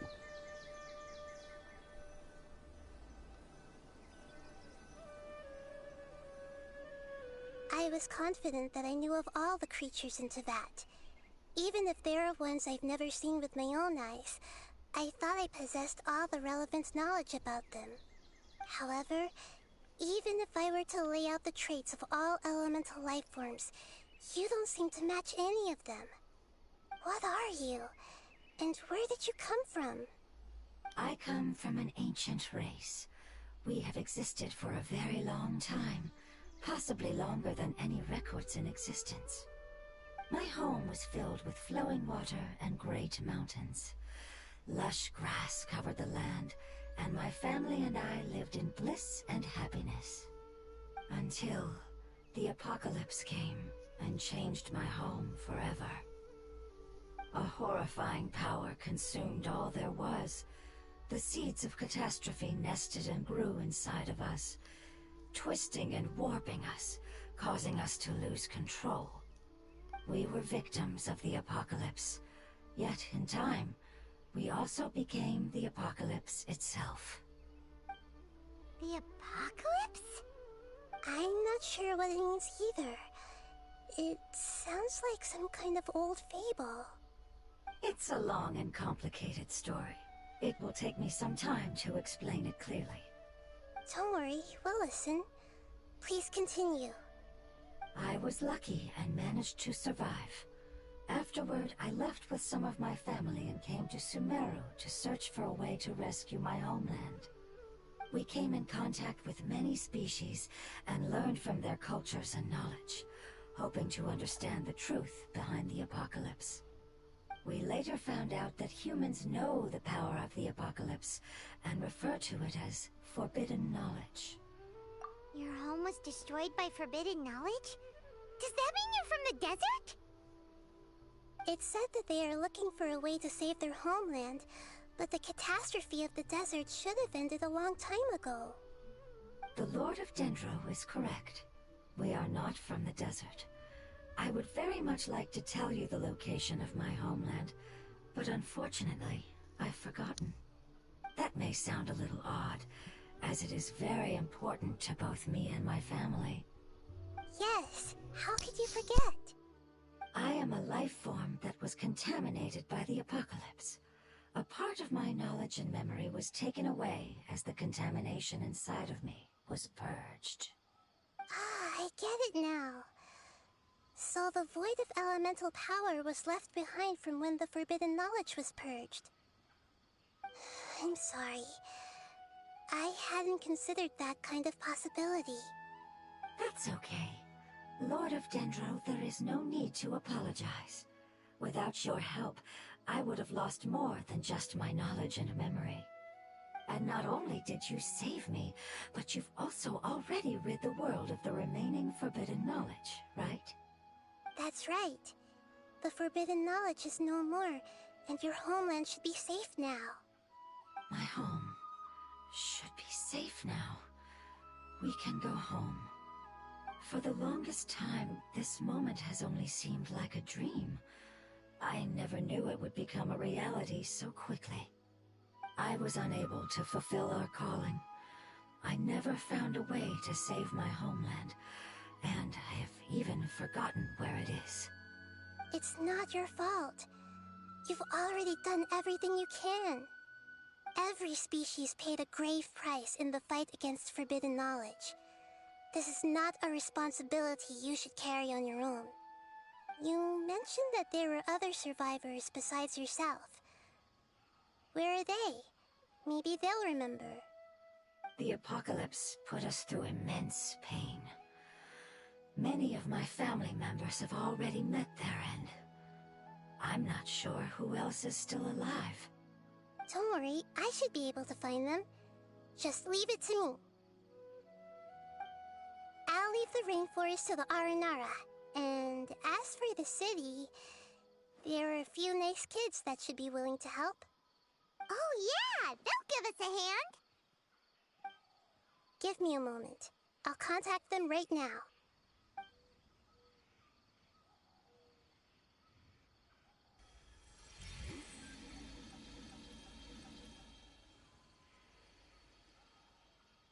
That should do it. It may take some time to find them, so let's wait for a bit. Thank you, Lord of Dendro. We all believe that you will keep your promises. The moment I saw you when I awoke, I had a feeling you were here because of the agreement. Agreement? You might not remember, but this is a prophecy that we deeply believe in. That the Lord of Dendro will bring us home once the catastrophe comes to an end. Ah, I see. I'm sorry. There are also some blurry segments in my memory as well. But I'm very concerned about your homeland. This is something I should help with. It's really no trouble to me at all. Would you all be willing to come with me somewhere as we wait? The more family members that can return home with me, the better. But didn't you say that you don't know where they are? Yes, but I know their end. I will explain it to you along the way.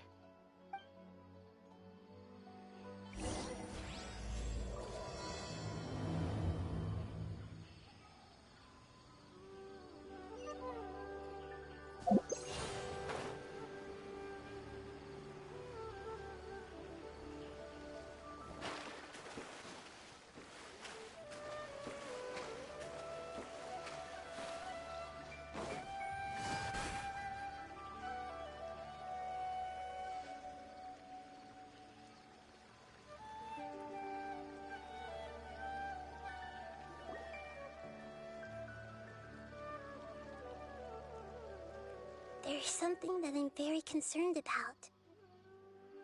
Yes. I didn't mention it just now, but do you remember when I told you that the power in the crystal is very similar to mine, yet also different? The elemental power inside the crystal is completely identical to that of the fungus. What? Exactly. The prophecy that it mentioned was probably an agreement that I made with an elemental life form that once represented its race. I had to deal with the forbidden knowledge to save their homeland. The process, however, took away some of my memories. That sequence of events would explain the persistent feeling that I had unfinished business. Makes sense. Too bad it's unable to tell us more. Yeah, I've been trying to think of a place that fits the description of its homeland, but I'm unable to come up with anything. Agreed. I really want to send them home, so they won't have to wander around anymore.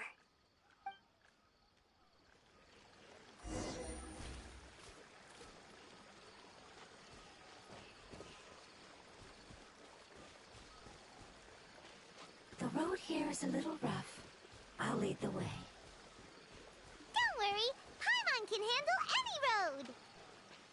Ah! Enemies! You're up, traveler! You are not welcome here. One with nature.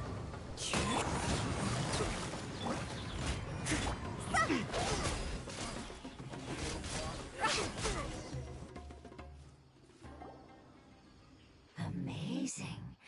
With such skills, you all would have definitely been able to find a way to survive the apocalypse. Hey! Paimon has been meaning to ask. You all didn't originally look like this, did you? No, we didn't. The appearance of our kind will change according to the environment.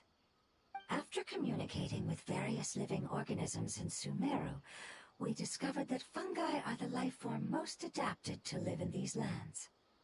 Thus, We gradually took the form of fungi and became a part of their group. It's hard to believe that's even possible. The most important instinct any life form possesses is adapting to the environment. I don't think that should surprise you, Paimon. Your hand is shaped like that for a reason, so you are able to grip and use tools more easily. The reason why fungi absorb elemental power is to blend with the environment and fend off natural predators. We are dendro life forms, one of the most ancient life forms in this land. That is why we are so adaptable. So you mean, if Paimon wanted to, Paimon could change into a different form as well? Not as freely, I'm afraid. You would require a long time to make that happen. Although this is common sense to us, it is still extremely difficult to explain. Putting it as simply as possible, changing form requires energy, and energy comes with time. You cannot make a sprout grow into a giant tree instantly, nor can you force a tree to bear fruit overnight. I see. Humans have a term for this. It's called growth. Ah, you're so smart, Nahida! Paimon gets it now! Growth. I see. Yes, then this is what you would call growth. A most beautiful word. I shall enjoy it more as we walk.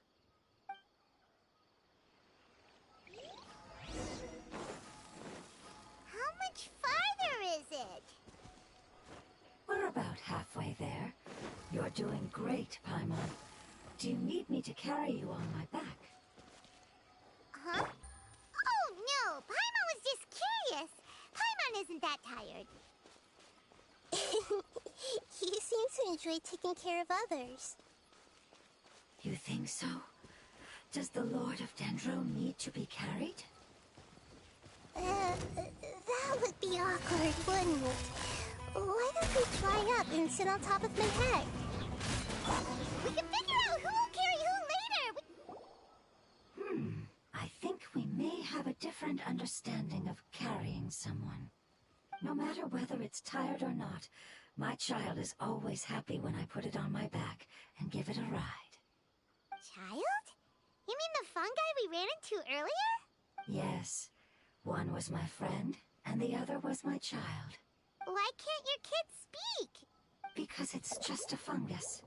I don't want my presence to change or affect the original state of the fungi species here. However, it is slightly different from an ordinary fungus. It seems to understand some human language, so I gave it a name. Oh, then it must be a really cute name. You know, like Bongo Head. You have an odd taste for names. Huh? Paimon thinks that name is great. Strange and cute at the same time. It's a name only Paimon would be able to come up with. That's right. The name I came up with was not as creative as Paimon's. I learned it from an adventurer. Its name is... I'm sorry, but I've forgotten. Seems like I've forgotten many important things. Yes, I must remember it before I return. It's just as important as my homeland.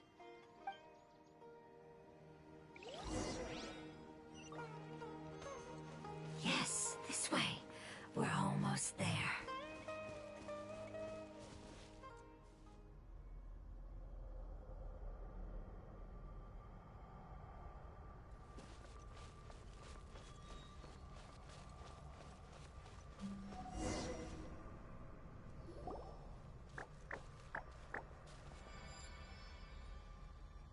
It's the Withering. Yes, I have heard humans also call it that before.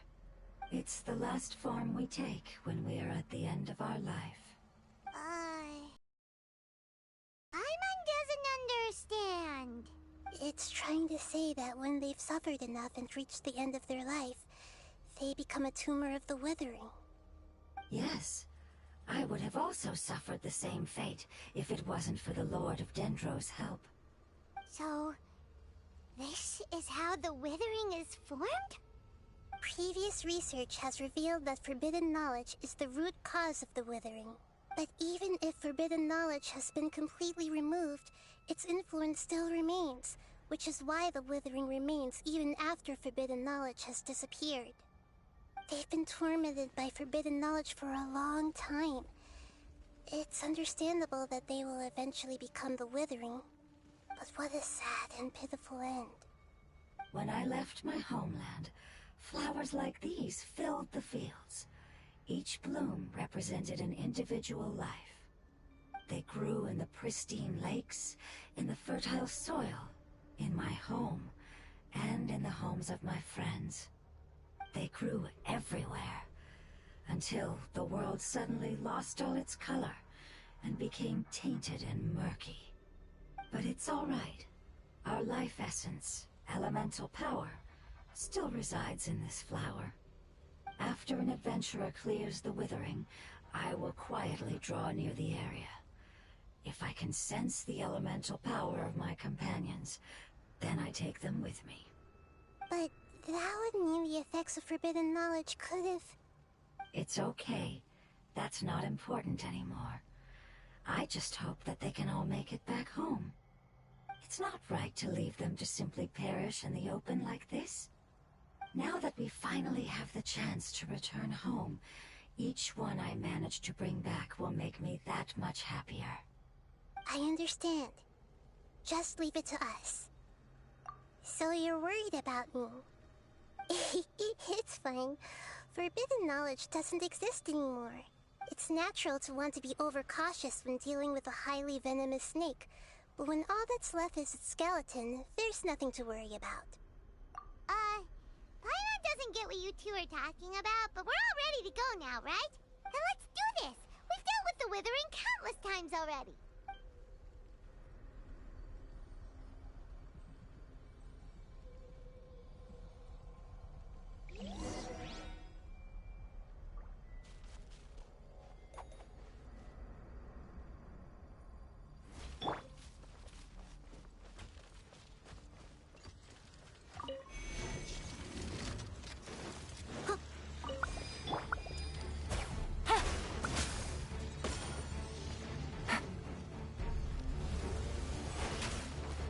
No!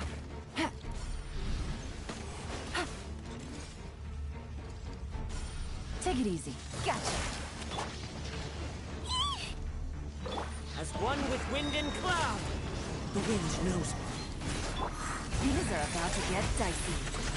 I must leave no stone unturned.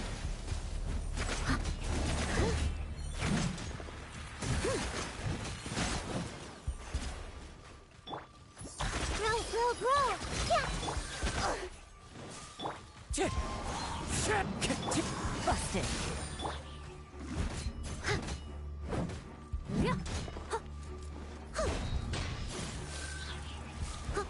Steady as stone.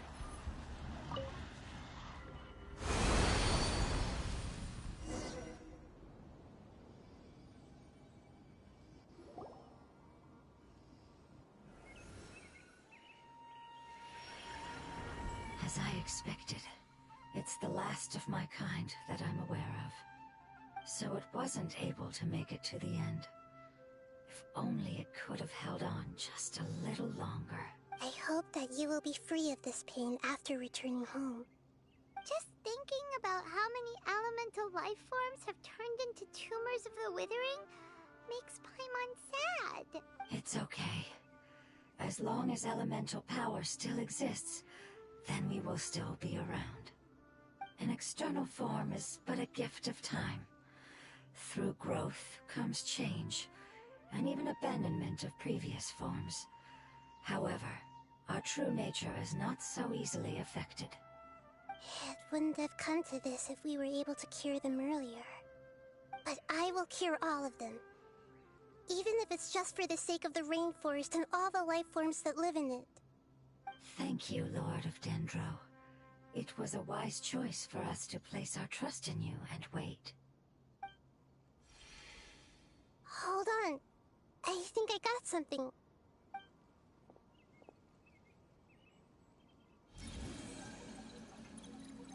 Oh, I see.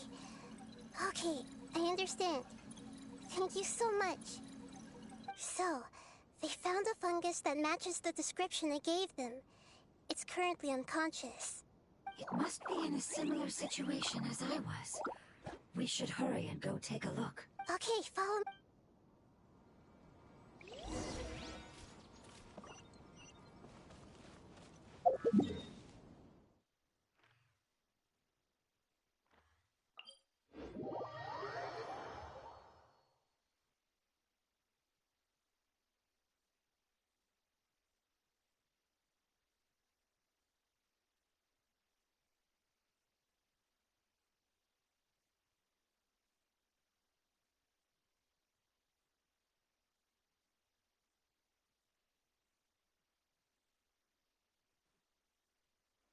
I'll catch up.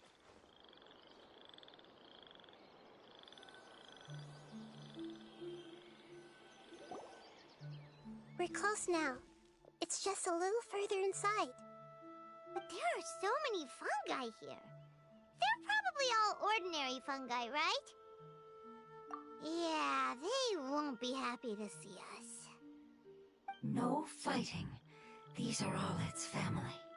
Although we belong to different species, we've spent a long time living among the fungi. They are very important to us. They can be reasonable, as long as we try to communicate. What should we do? You're the only one who can make it through, right? But you'll need Nahita's power if you want to save that fungus.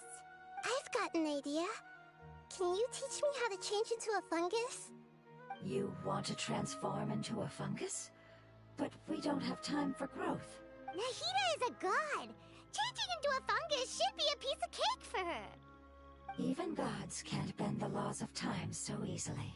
Then we'll have to enter with the risk of being noticed. We may not be able to avoid a fight, but if spending some of my power will guarantee the safety of you and its family, then I'm willing to try. All right. You have great elemental power, so you may be able to do it. You will have to use power equal to that which is required to break through the limitations of time. I will lend you the relevant knowledge that I have. It should make your transformation process a little easier. Alright, I'm ready. Changing into a fungus should be quite an interesting experience. Lord of Dendro, this is nothing to joke about. I am extremely serious about this. As am I. I'm not joking at all. Alright! Let's not get hung up here. If it's really possible to turn into a fungus, then why don't we give it a try now? Okay. Good luck, Lord of Dendro.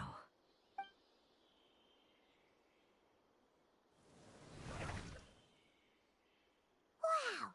You really turned into a fungus! It's actually not too bad. My perspective in this form isn't much different from usual. The unconscious fungus is just below here. Can you all help me determine which one it is? Oh, how do we do that? I'll get close to them while you make your way over from above. You should be able to identify them using elemental sight since they're elemental life forms.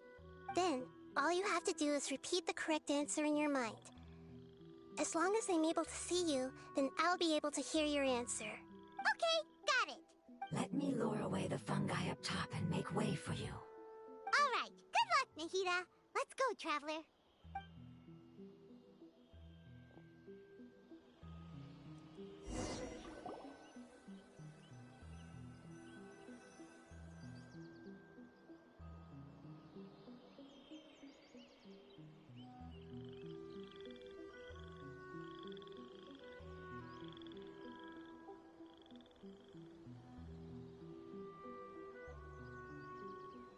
There's a fungus on patrol in the center there. It looks pretty vigilant, so I'd better go around it.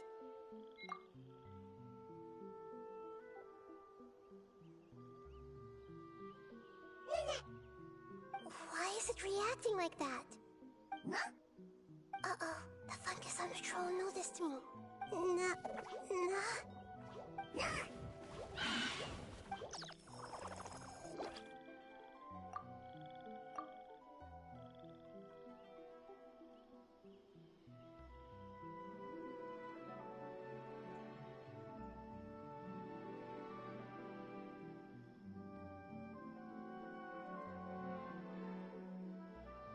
There's a fungus on patrol in the center there.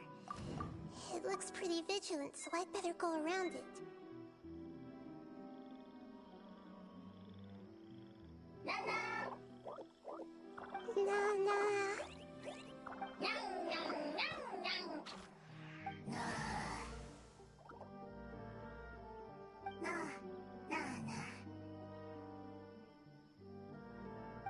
It seems they didn't notice me. It seems that fungus won't be moving for the moment. I should hurry and make my way through.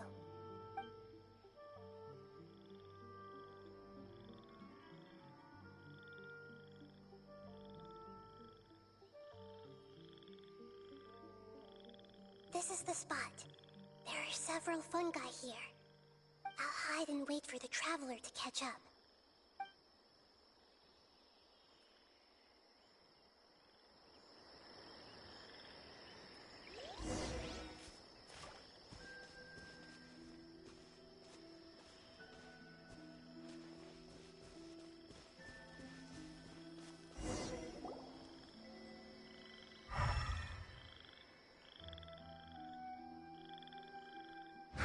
So this is the one. Understood.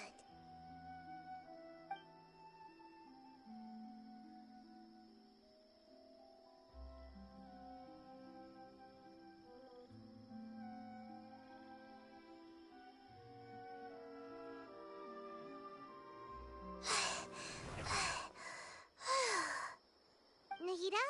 What's wrong? I never knew that it was so tiring to change forms like that. I even used the techniques that it taught me. Seems like its warnings were not unfounded. The power of time accumulates slowly and goes unnoticed. A great price is to be paid if you wish to perform drastic changes instantly. Thank you for everything you've done. All seems to have gone according to plan. Now, we simply wait for it to wake up. Who are you? I apologize. Language is not easy. Need long time. It's okay, I have good news. Let me explain it to you the fungi way. Apocalypse ended? Go home now? Yes. Unfortunately, I've forgotten where home is. I was hoping you still remembered. I remember. Really? That's great! Home, Dendro Dragon. Dendro Dragon. Ah, yes! The Dendro Dragon! I'm sorry, I just got so excited. I've probably never expressed such emotions before.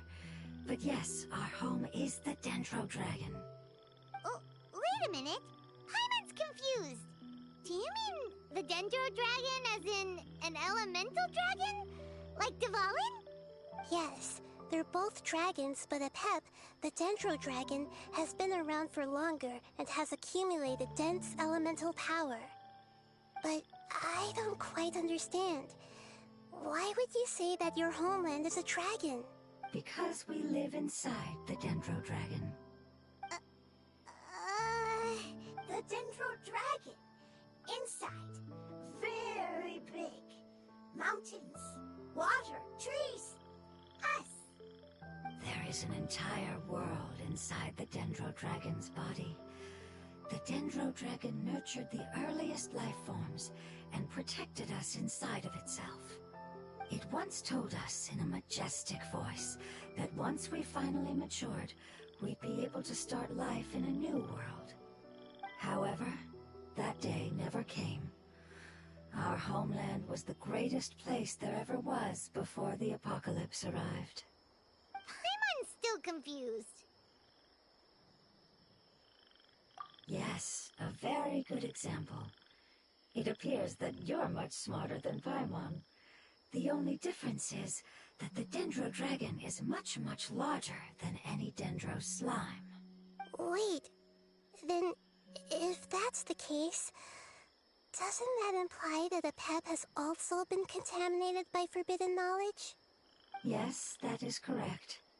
What has suddenly made you look so worried, Lord of Dendro? I haven't seen this expression on you before. Adaptable life form in the world. The forbidden knowledge should have become a part of its body a long time ago. Which means that if all the forbidden knowledge has been eliminated, then a big void will also form inside the dragon! I'm afraid so. Its body and soul have probably been in terrible shape for some time now.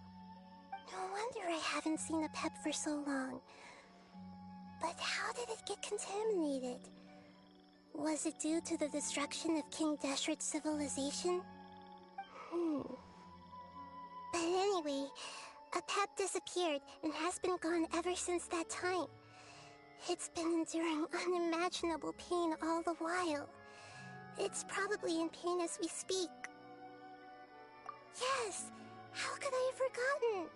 If the Dendro Dragon fails to hang on, the elemental power inside it will no longer be able to maintain its form, and will all be dispersed. Dendro elemental power of that concentration will cause the rainforest to overgrow. Giant trees will completely block out the sun. Plants and humans will fight over oxygen. Sumeru will no longer be suitable for sustaining life. Hey, what about the crystal? Why don't you show it to them and see if they know anything about it? Yes, I'm sorry.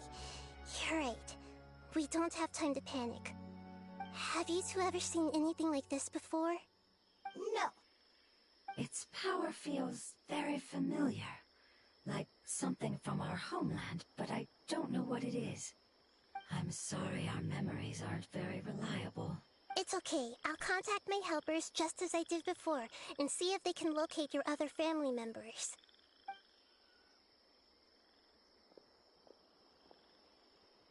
I'm counting on you all. Your info is crucial to us now.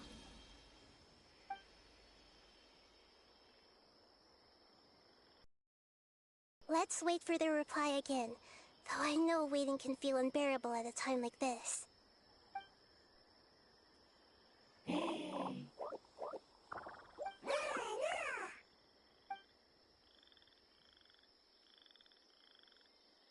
you. Family bringing fruit. I explained to them that you aren't hostile. After seeing you save it, its family is very grateful to you. Go home, thief. Hard decision. Don't know. They are weak. I worry. If waiting, then I hope. Don't worry. I understand what you are trying to say. Family is very important to us. No matter when we were actually family. It has done a lot to protect this territory and can't help but worry now that it's about to leave. Can you do one last thing for it while we wait? Of course. I can relate to how it's feeling. I need to organize my thoughts as well. Thank you. Thank you. Tend, soil, food. Don't like plant invasion. There are two things that it wants you to do. One is to look after the land that the food is grown in, and the other is to drive away the plants that are trying to invade the area. Soil, there. First, seed, here. Paimon understood that. No need to translate. We'll take care of it right away.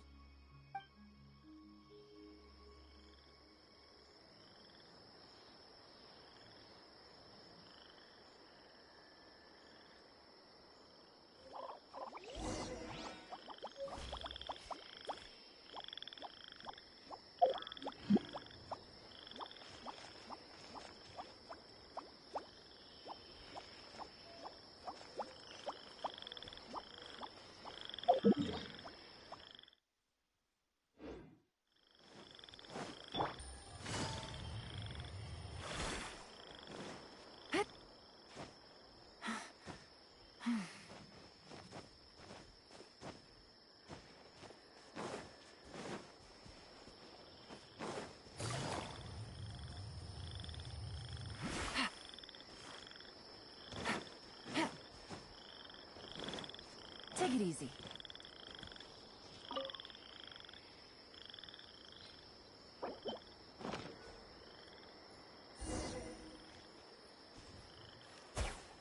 We planted all the seeds! It's time to handle the invading plant life!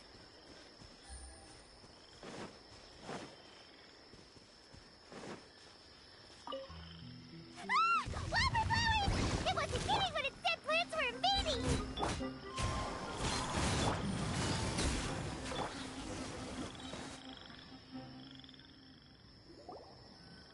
Whew!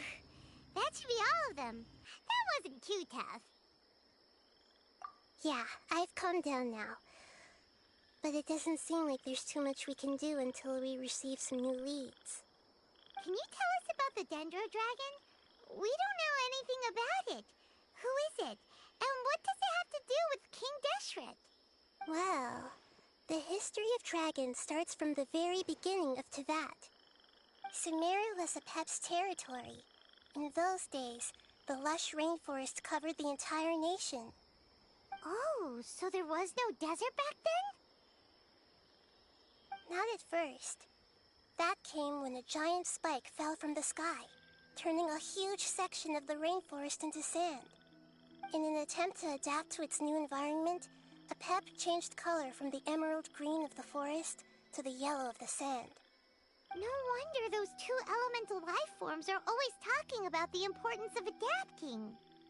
Apep has always seen itself as the master of Sumeru, and has refused to recognize the new order that was established. Even now, it probably still holds great hostility toward the gods. However, powerless against the power in the sky, and then the forbidden knowledge many millennia later, it's been unable to stir up any trouble.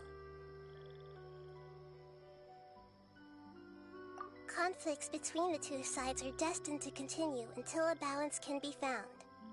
As far as I know, Apep had been slumbering in the desert, and King Deshret had taken a great interest in it. Maybe this is why Apep was contaminated. I'm not sure what may have led it to become involved, but rescuing it is definitely our top priority right now. The crystal that I have in my possession is probably the key that links the two matters together.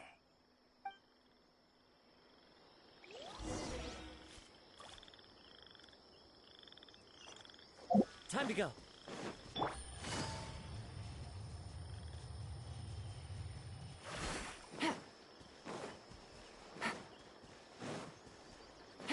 Take it easy.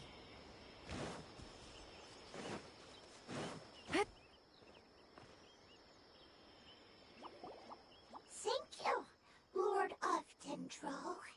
Family happy. You really like them, don't you? Family like. Do you not like our family? That's not what Paimon meant. It's just that you guys aren't actually the same species. Does that matter? Family likes me. I like family. Paimon doesn't quite understand.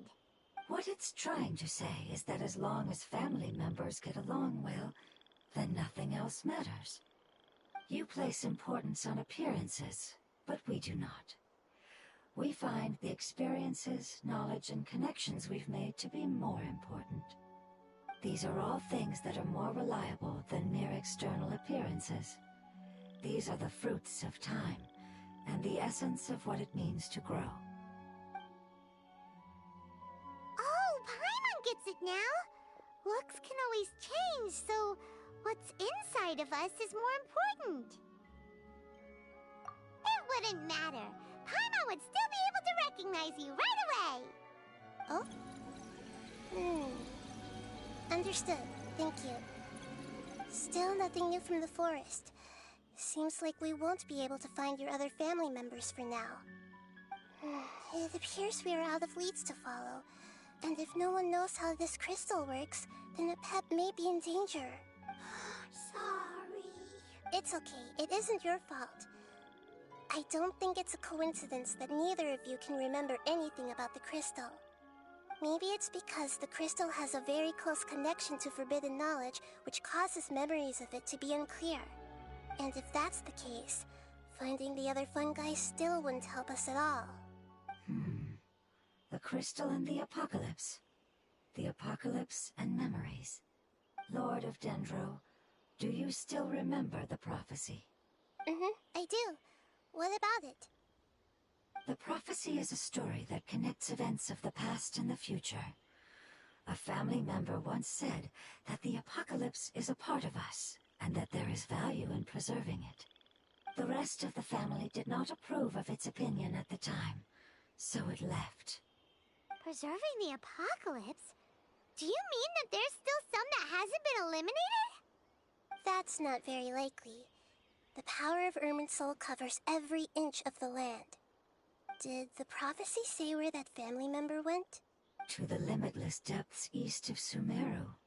A murky place that no one can return from. Yeah, that must be the chasm, right? But what is it doing there? It's impossible to preserve forbidden knowledge, but what if it can be converted to a different form? I'm sorry if I'm suddenly not making any sense. However, I do think it's possible. Follow me. I'll explain it once we find that elemental life form.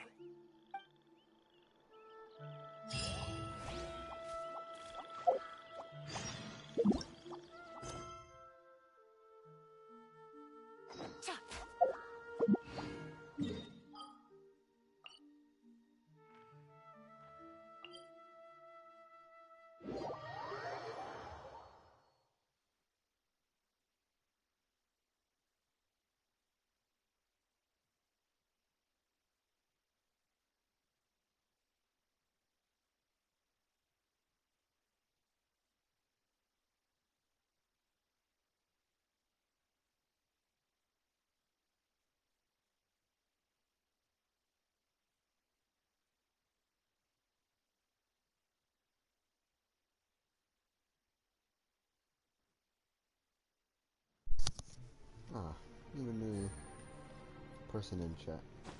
My apologies for I wasn't speaking for like the past 30 minutes. But yeah.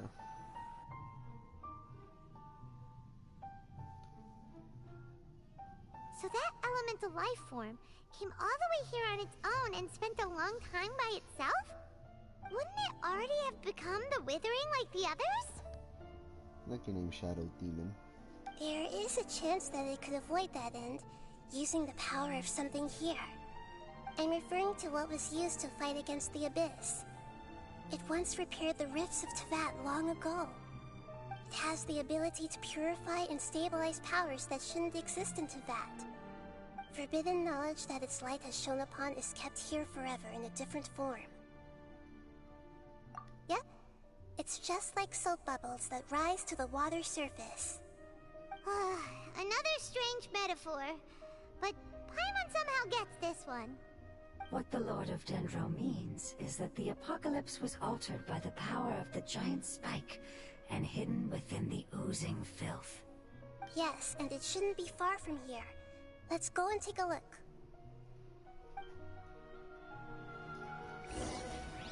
Alright. Oh yeah, I remember this.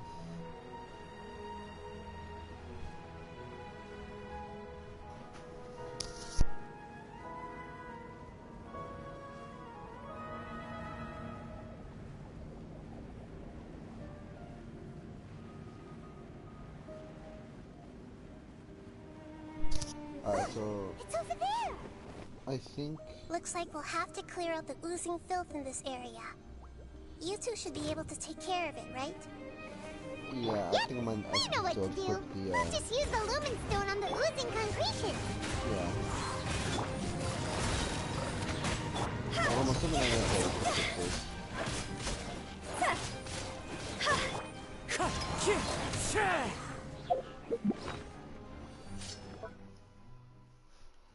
I'm gonna have to equip it. It is this one.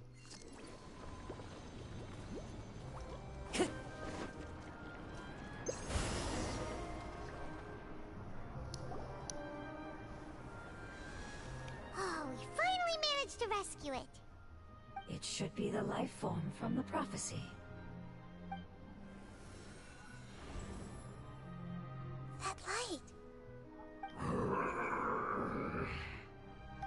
Wait. Something dark is coming out. Something's not right!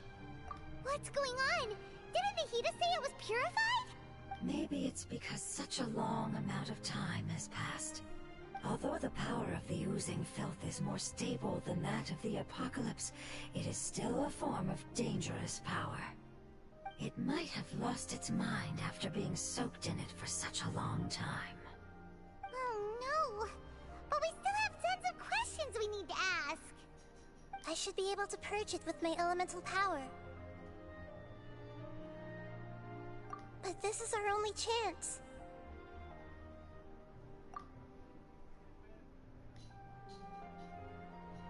Traveler! Oh, yeah. It's okay. I trust your judgment. I was being a little hasty myself. Let's see if we can think of another way. You don't want the same thing that happened with Greater Lord Rukkhadevata. Oh, yeah! You said that the elemental power in the crystal was identical to theirs. You want to use its power, but... The Lord of Dendro seems hesitant. I too would advise caution. It's risky to use its power without fully understanding its intended use. Don't understand.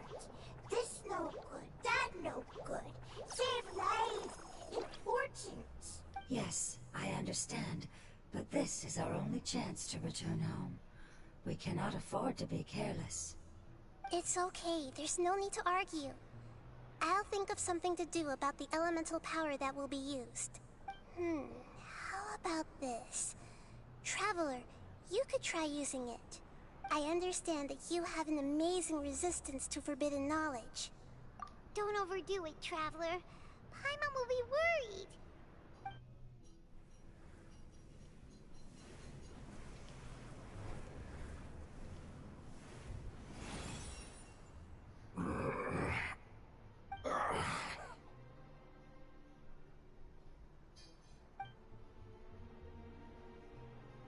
Lord of Dendro, and you others, how long have I been waiting here?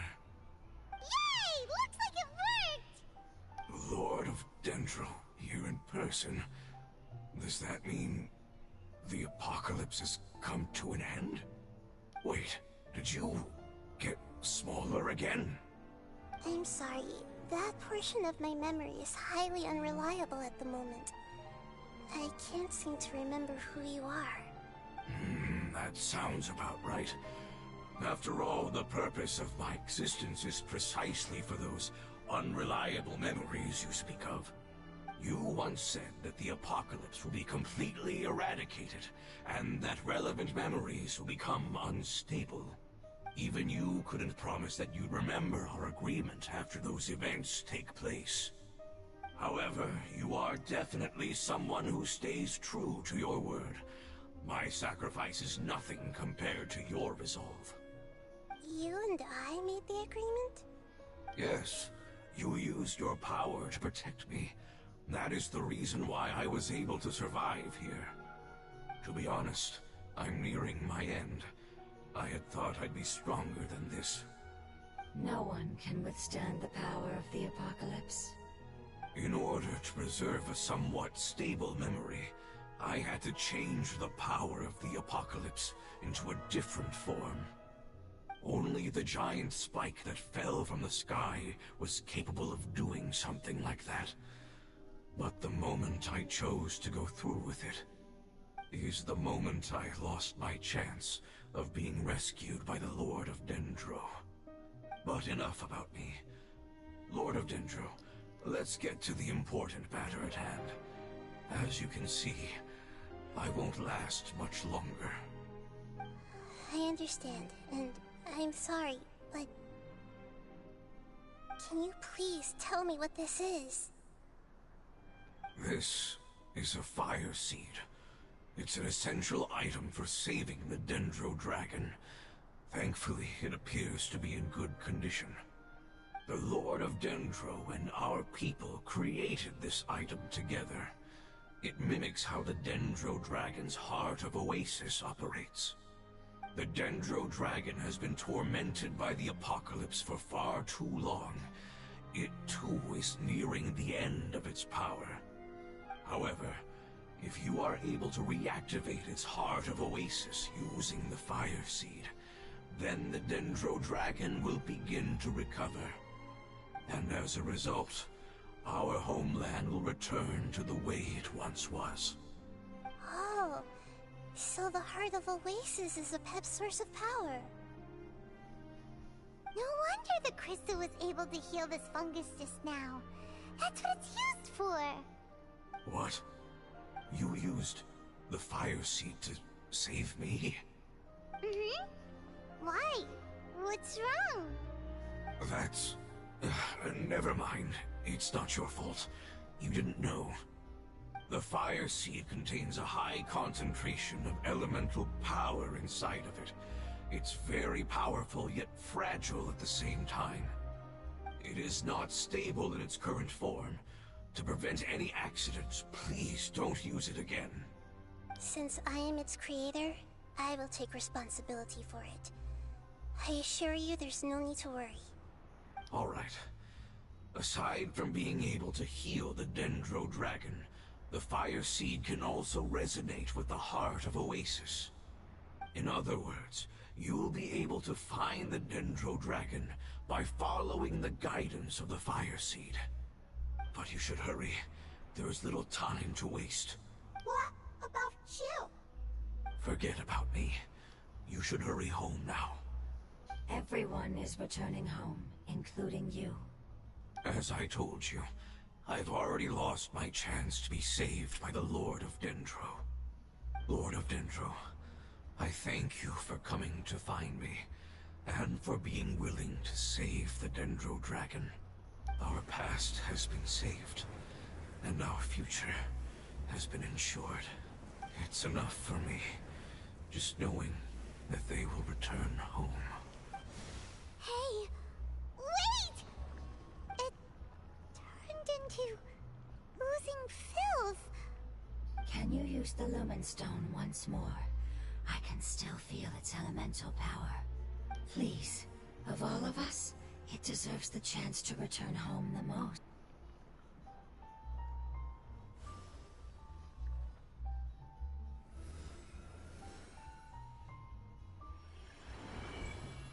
This is a small ball of light that it left behind.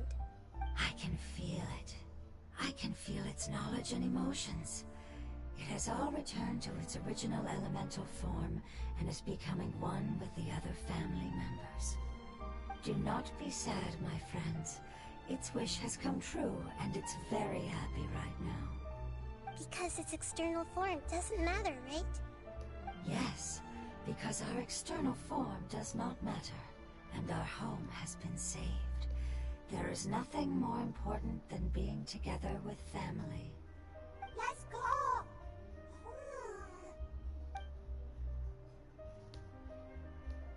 Home.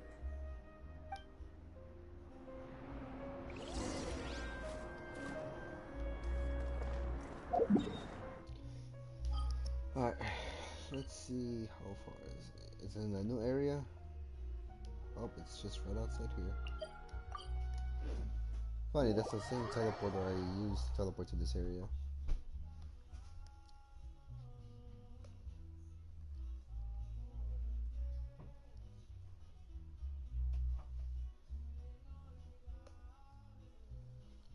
I need to put timestamps, at least 3. One to tell when like old content starts and when the new content starts. Just like I spent 2 hours doing the old content because I haven't done it before.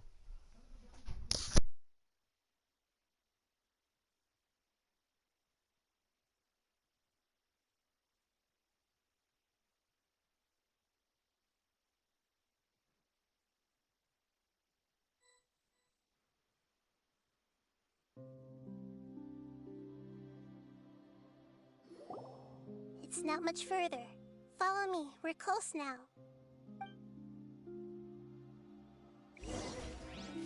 Ah, crap, what did I miss? I didn't know it was gonna like automatically start it.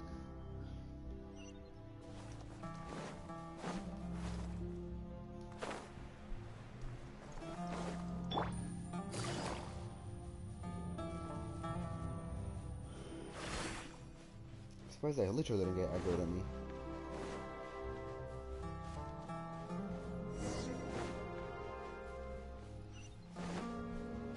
I can feel its power lingering and shifting around us. Sometimes it feels distant, but other times it seems close. This is its way of warning us. It has already noticed our presence. Wait, so it's a dragon?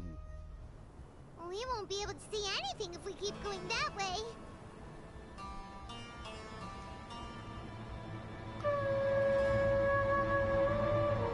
Hey, look!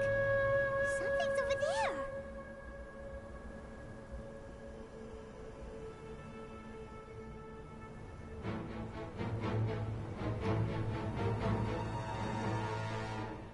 Oh no. We found it. A pep, the Dendro Dragon. Paimon knew it would be big, but not that big!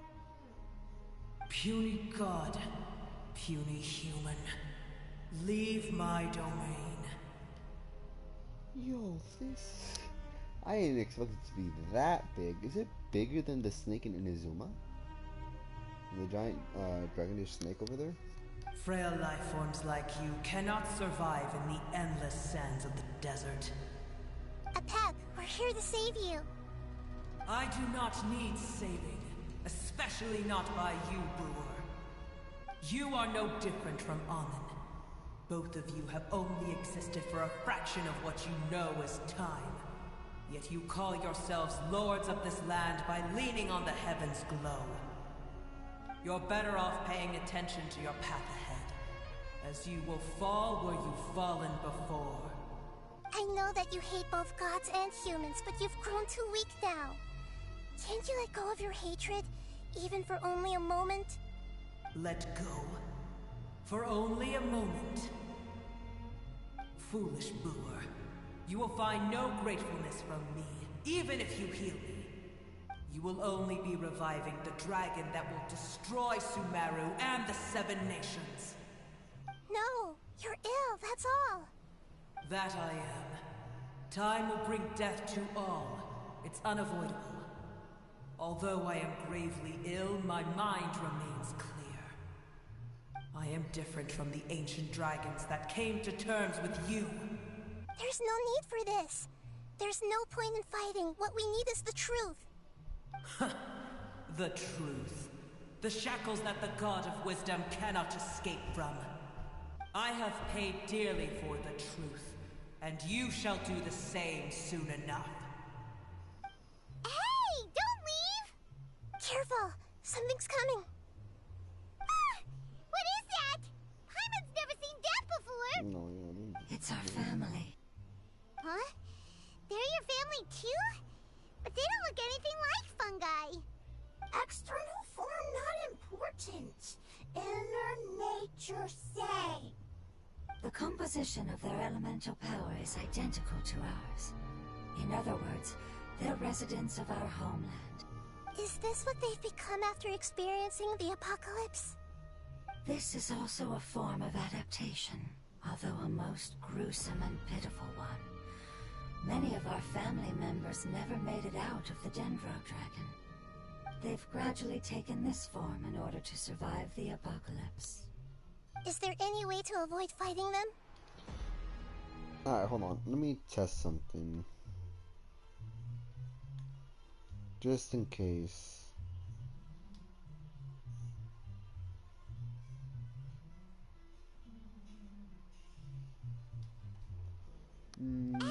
Hopefully it's not that big of an issue. We're here to rescue you!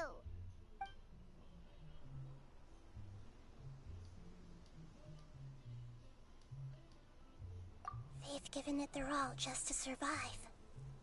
They're being drawn by the fire seed. Only its power can temporarily free them from their pain. All that remains are the instincts to survive and search for energy needed to do so. Everything else has been discarded in the process of adaptation. So this is the result of forbidden knowledge. Would our world become the same if forbidden knowledge was allowed to rampage across Tevat? Like fish struggling on land, unable to find a single puddle of fresh water in the entire world. Yes, but please try to be gentle with them. They are not evil in nature. All they want to do is survive. I'll try to be gentle, but make no promises. Yeah, lad. Busted. I must leave no stone unturned.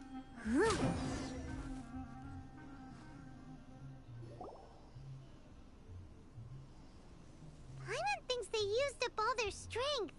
They don't seem aggressive Hold on, anymore. I'll be right back. I'll leave it out here because I actually don't want to miss any of this. Hold on.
I am back. Sorry for making you guys wait. They want to go home.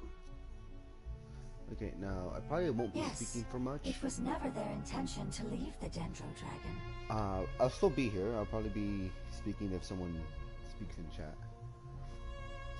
Is there a way to make them revert to their elemental Yeah. form? Years of torment is what turned them into their current state. Their external form has become their shackles. It seems only the Fire Seed or Epep's Heart of Oasis can save them. But it'll be risky if we use the Fire Seed again. Correct. We cannot use the Fire Seed again. Everyone goes home, not just us. This is becoming quite the dilemma. Let me think for a second. It's fine. Let's use the power of the Fire Seed. I can't bear leaving them in the desert like this. Don't worry, the decision is on me. I'll take responsibility for whatever happens.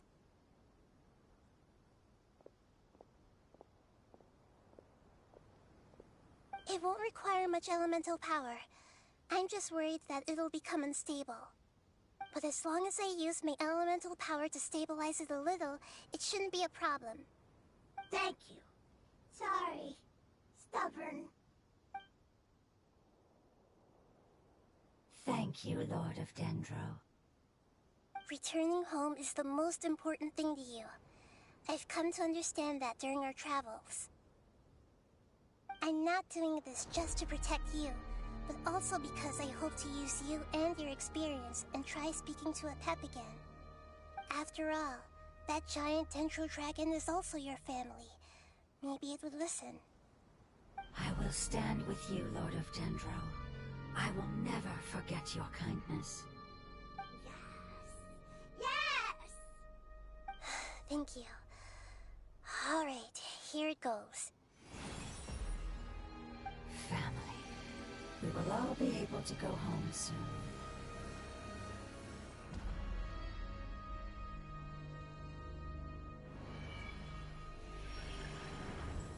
Whoa, it's shining now.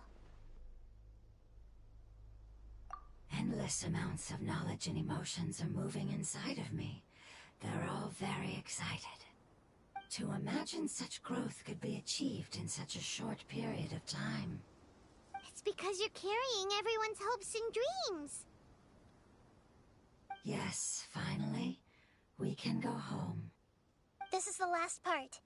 Let's go.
Take it easy.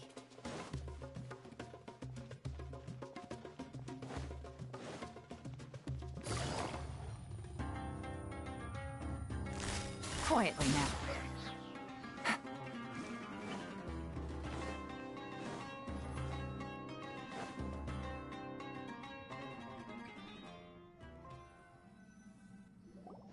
This cave is huge. Could this be where the Dendro Dragon lives? Yeah, who knows what's inside that cave? Our goal is not only to find the dragon, but to also enter the world inside of it. That will be impossible if we can't get it to cooperate with us. But how are we gonna do that? It doesn't seem to want to help at all. I'll see what I can do. Apep, I know we don't see eye to eye, and that we have a very different understanding of the world and its orders. However, we are both born of elemental power, and both suffered the torment of forbidden knowledge. We are not that different. And right now, we share a common enemy. We should not let our differences get in the way. Wonder if the Dendro Dragon's even willing to listen. I don't care about what you believe in, who you hate, or what you've done in the name of hatred. Nor do I expect you to be grateful. I'm here to save both you and your people. My people. They've been searching for a way to save you ever since they left their homeland. They yearn for a chance to return home. And now that everything is over, all the hatred that you harbor has lost its meaning. Rather than continuing to fight, you should consider the life you've produced.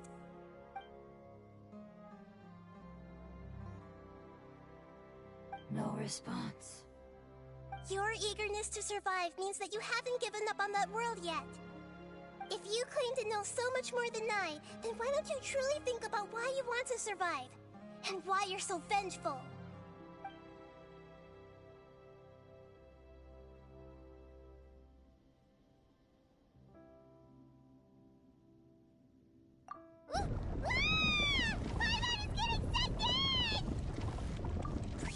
everyone safe and send us to the homeland.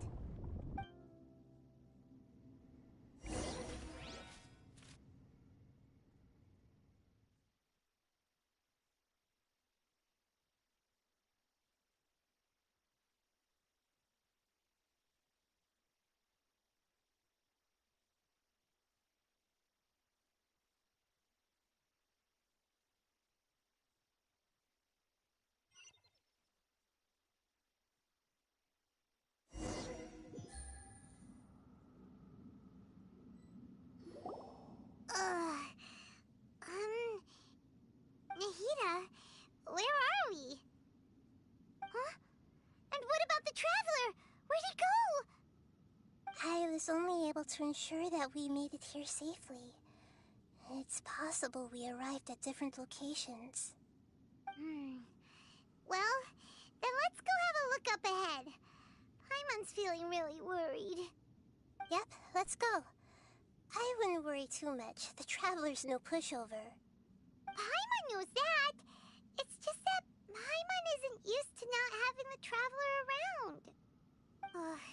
Let's hurry. He might be just up ahead.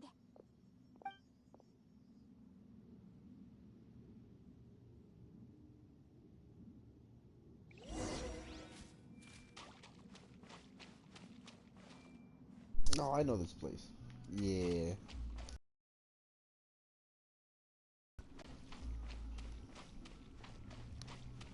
I was there on the live stream. They revealed this. What's that? That should be the heart of Oasis. All we need to do is light it with the fire seed, and it'll restore a pep with elemental power. The damage it suffered internally will also slowly begin to heal. Then let's hurry and light it! We still need to find the Traveler! Alright, hang on.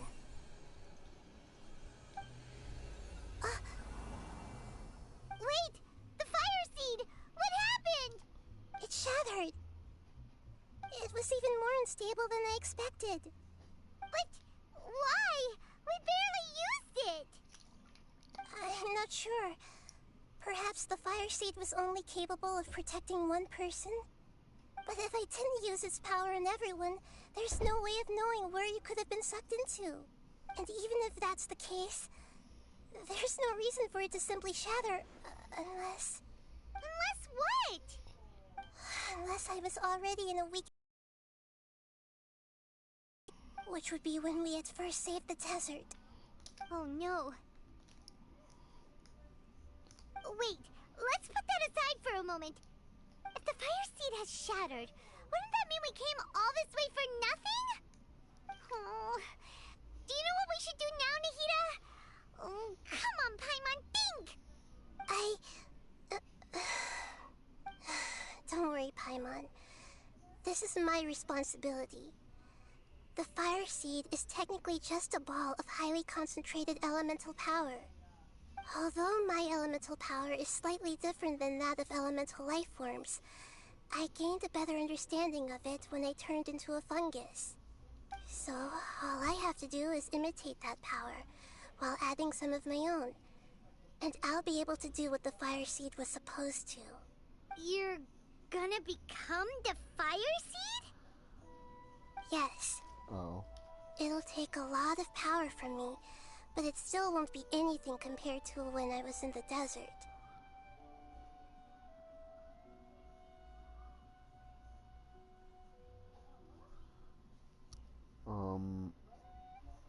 Am I still alive? Okay, I am. I think those comments just duplicated, yeah. Although, hold on. Hopefully I'm not losing internet connection.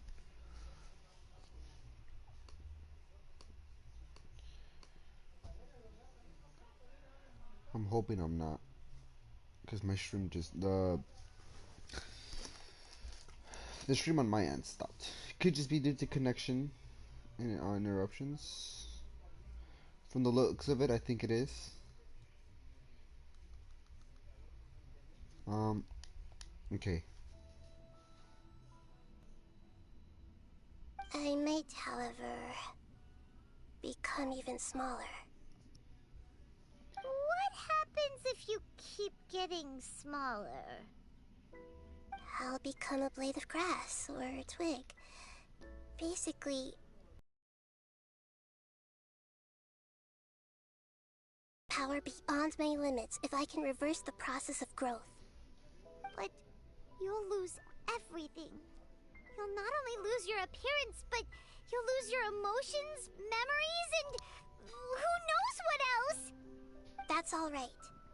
None of that matters compared to the dangers that Apep is facing right now. No, wait! There has to be another way. Besides, what will Sumeru do if you turn into a twig? Maybe you and the Traveler can plant me in the soil of Sumeru once it is all over. I can still communicate with the world through the forest. It's just that you won't be able to see me for some time. You can't be serious. If the Traveler were here, he definitely wouldn't let you go through with it. If we knew this was how you were going to take responsibility, then we never would have agreed in the first place. I'm sorry, Paimon, but we're out of options. Not all eagles who have fallen to the ground can soar in the sky once again. But if no risks are taken, then the eagle will be grounded forever. No. Please, no, Nahida!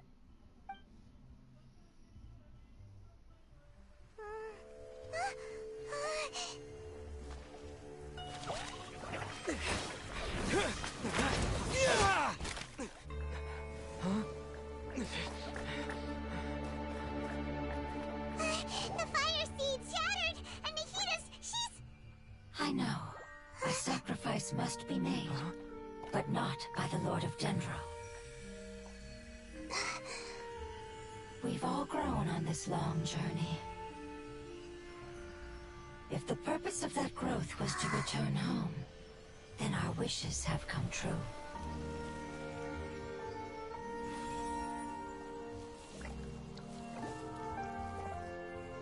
Would you lend us your power? You knew it would come to this. All the knowledge, language, and emotions that you have learned will be reverted into pure elemental energy. In your new homeland, nothing of who you were will remain. You won't be remembered by anyone. Is that truly the return you've always dreamed of? Lord of Dendro, don't be sad. This is not your home. We go home. Lord of Dendro should also go home.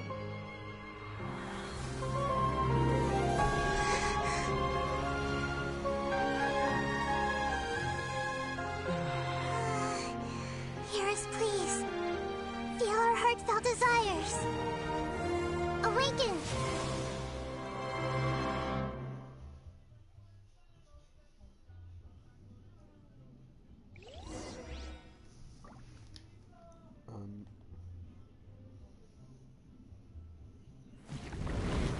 Oh, that's right. Yeah, this is good.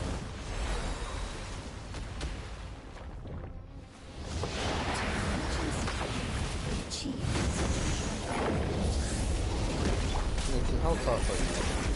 It's because you're carrying everyone's hopes and dreams. Yes.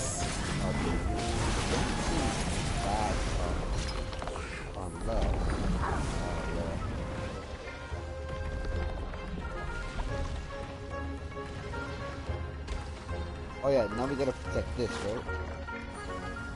Thank you for protecting me with your elemental power. Goodbye. We may never meet again.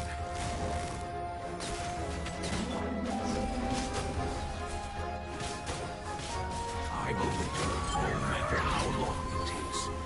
This is the agreement we made.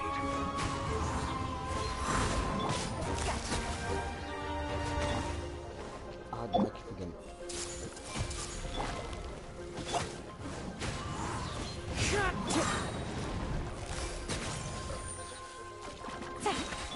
Awesome. Long one. Ah, you provide a shield, don't you? Wind strike. As one with wind and cloud. Busted.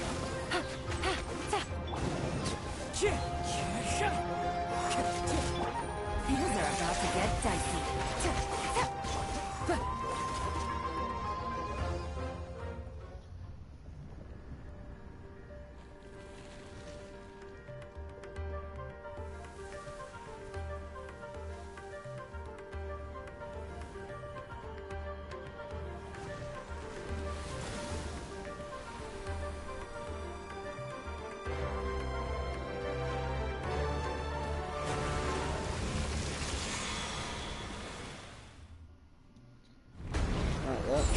Fight this one.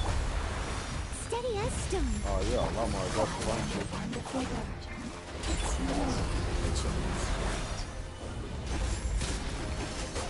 It will be your name now. Although you're still Good. Sounds like you know it.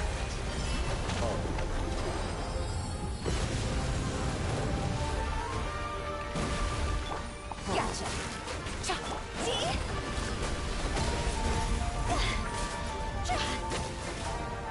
Damn, I keep escaping.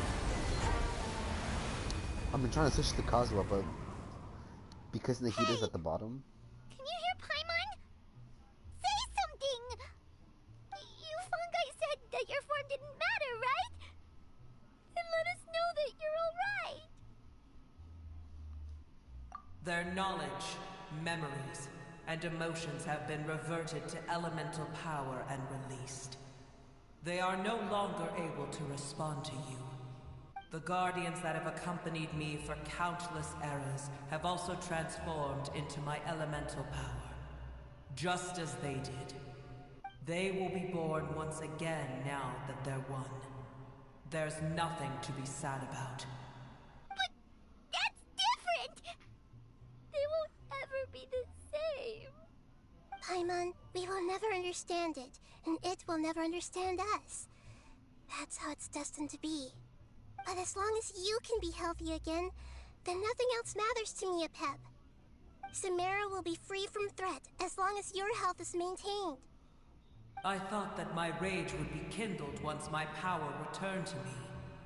However, what I feel now is a feeling that has long eluded me. The feeling of peace. The forbidden knowledge influenced you ever since you were contaminated, greatly amplifying your hatred and rage. Yes, there's no denying that. Although my hatred for that usurper from beyond the heavens still stirs deep within me. Destroying you and your people serves me no purpose. Be that as it may, my position still stands, and I will have nothing to do with you. When you inevitably perish due to your ever-expanding curiosity, I will still sneer and mock you in my heart. Heesh! Who can put up with you? I respect your decision, and with time, I will prove to you that we will not repeat our mistakes. Before you begin resting, there is one last thing I would like to know. How did you become affected by forbidden knowledge? It's a long story. We all once believed in the distant past that only forbidden knowledge could give us enough power to defeat the heavenly principles. The Dragon King acquired the power of darkness from outside of this world, and led us in a fight against the order established by the outsiders. Right there has the name of the Dragon King. Huh. Dragon King? An unimaginable war took place into that, causing destruction on an unprecedented scale. The world itself was on the verge of collapse. In war, the victor would inherit the right to shape the world, while the losers must turn into ash. But I didn't give up on searching for a way to turn the tides, even after the death of the Dragon King. As I attempted to collect more forbidden knowledge from the corners of the world, as it was on the verge of collapse, I was stopped by the giant spike that fell from the sky. Sand dunes arose where there was only forest, and it was as if even Sumeru itself was trying to tell me that the era of the dragons was over. But you still didn't give up, did you? Because of Amun Al-Ahmar. Yes. Al-Ahmar eventually obtained this power with the help of Nabu Malikata. His ambitions continue to grow, and he planned to establish a powerful kingdom in my domain. Although I didn't think much of him, I allowed his actions under one condition. The condition was that after his death, all the knowledge he came to accumulate would belong to me. At that time, I still harbored deep regrets.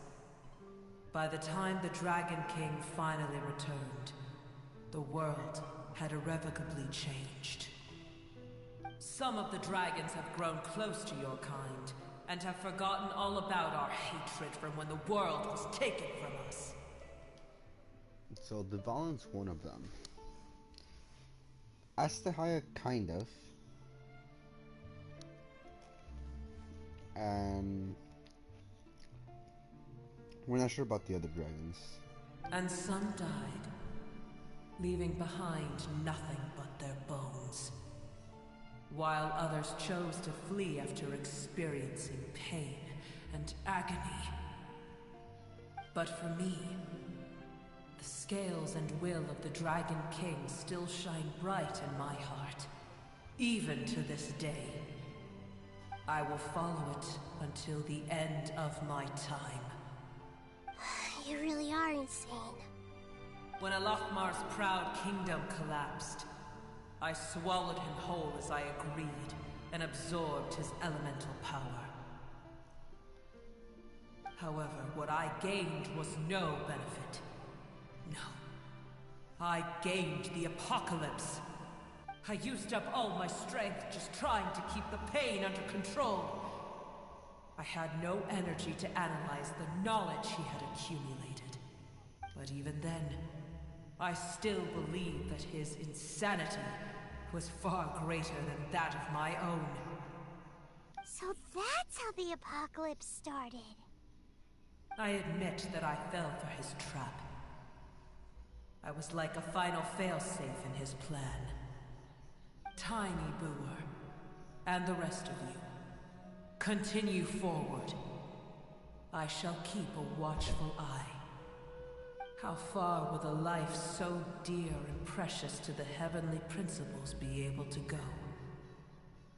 I wonder.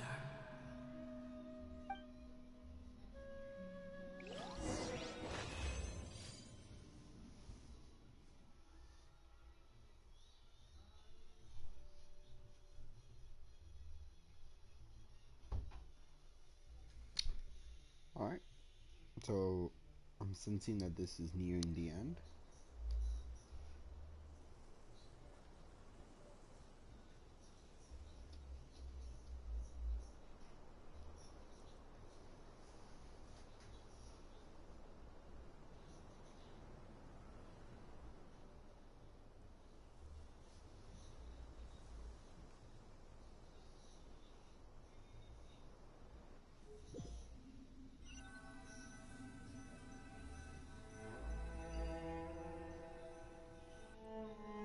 Hey! Looks like we've been sent back out! Still in one piece, too! The dragon will need to rest for a very long time before it is fully healthy again. It's not as ruthless as it was before. Curing the dragon of its illness has seemingly made it more open to reason. Nobody's in a good mood when they're feeling sick. Even though we accomplished something really important, Paimon still doesn't feel happy for some reason. Indeed. Although they'll still have the chance to be born again, they've lost their memories of their journey and their feelings for their homeland. Each opportunity for growth is unique in its own way. Perhaps the immense power we released was the pouring out of all these irreplaceable emotions that had built up over time. Can you really call a place with no family your home? Family. Right! The Hydra fungus left behind its family. Those two fungi might be waiting for it to return. Oh yeah! Let's hurry and go take a look! How are we going to explain all the complicated things that happened? Bruh, you've been telling me that they've been waiting out there the entire time?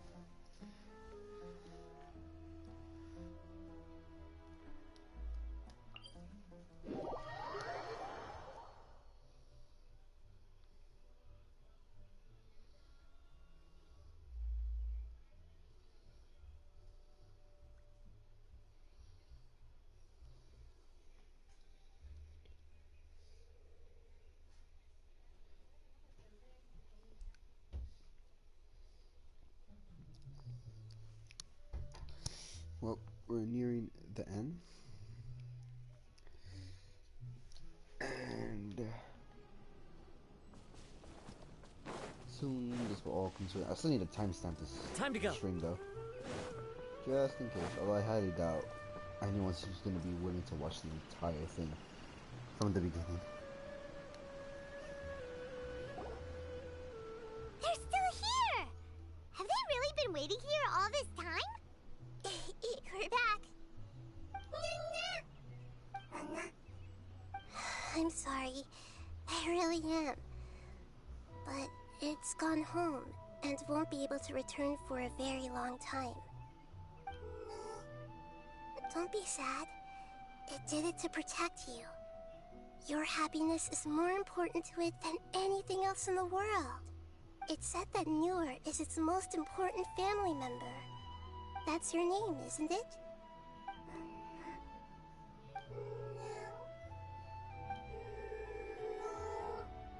Oh. This is wonderful. So it has left traces of itself after all. They will definitely meet again, someday.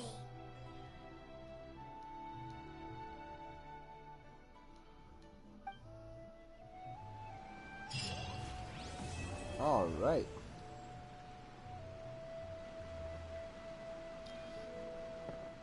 Well then. I guess this is our end. I still got work to do after this stream ends. But yeah, until then, there'll probably be a stream tomorrow about doing the, if there's any important world quests, like lengthy ones, I'll probably stream it as well. And then after that, I'll probably stream getting the last few remaining Draculuses around the new area. So yeah, until then guys, take care, and see you guys next time.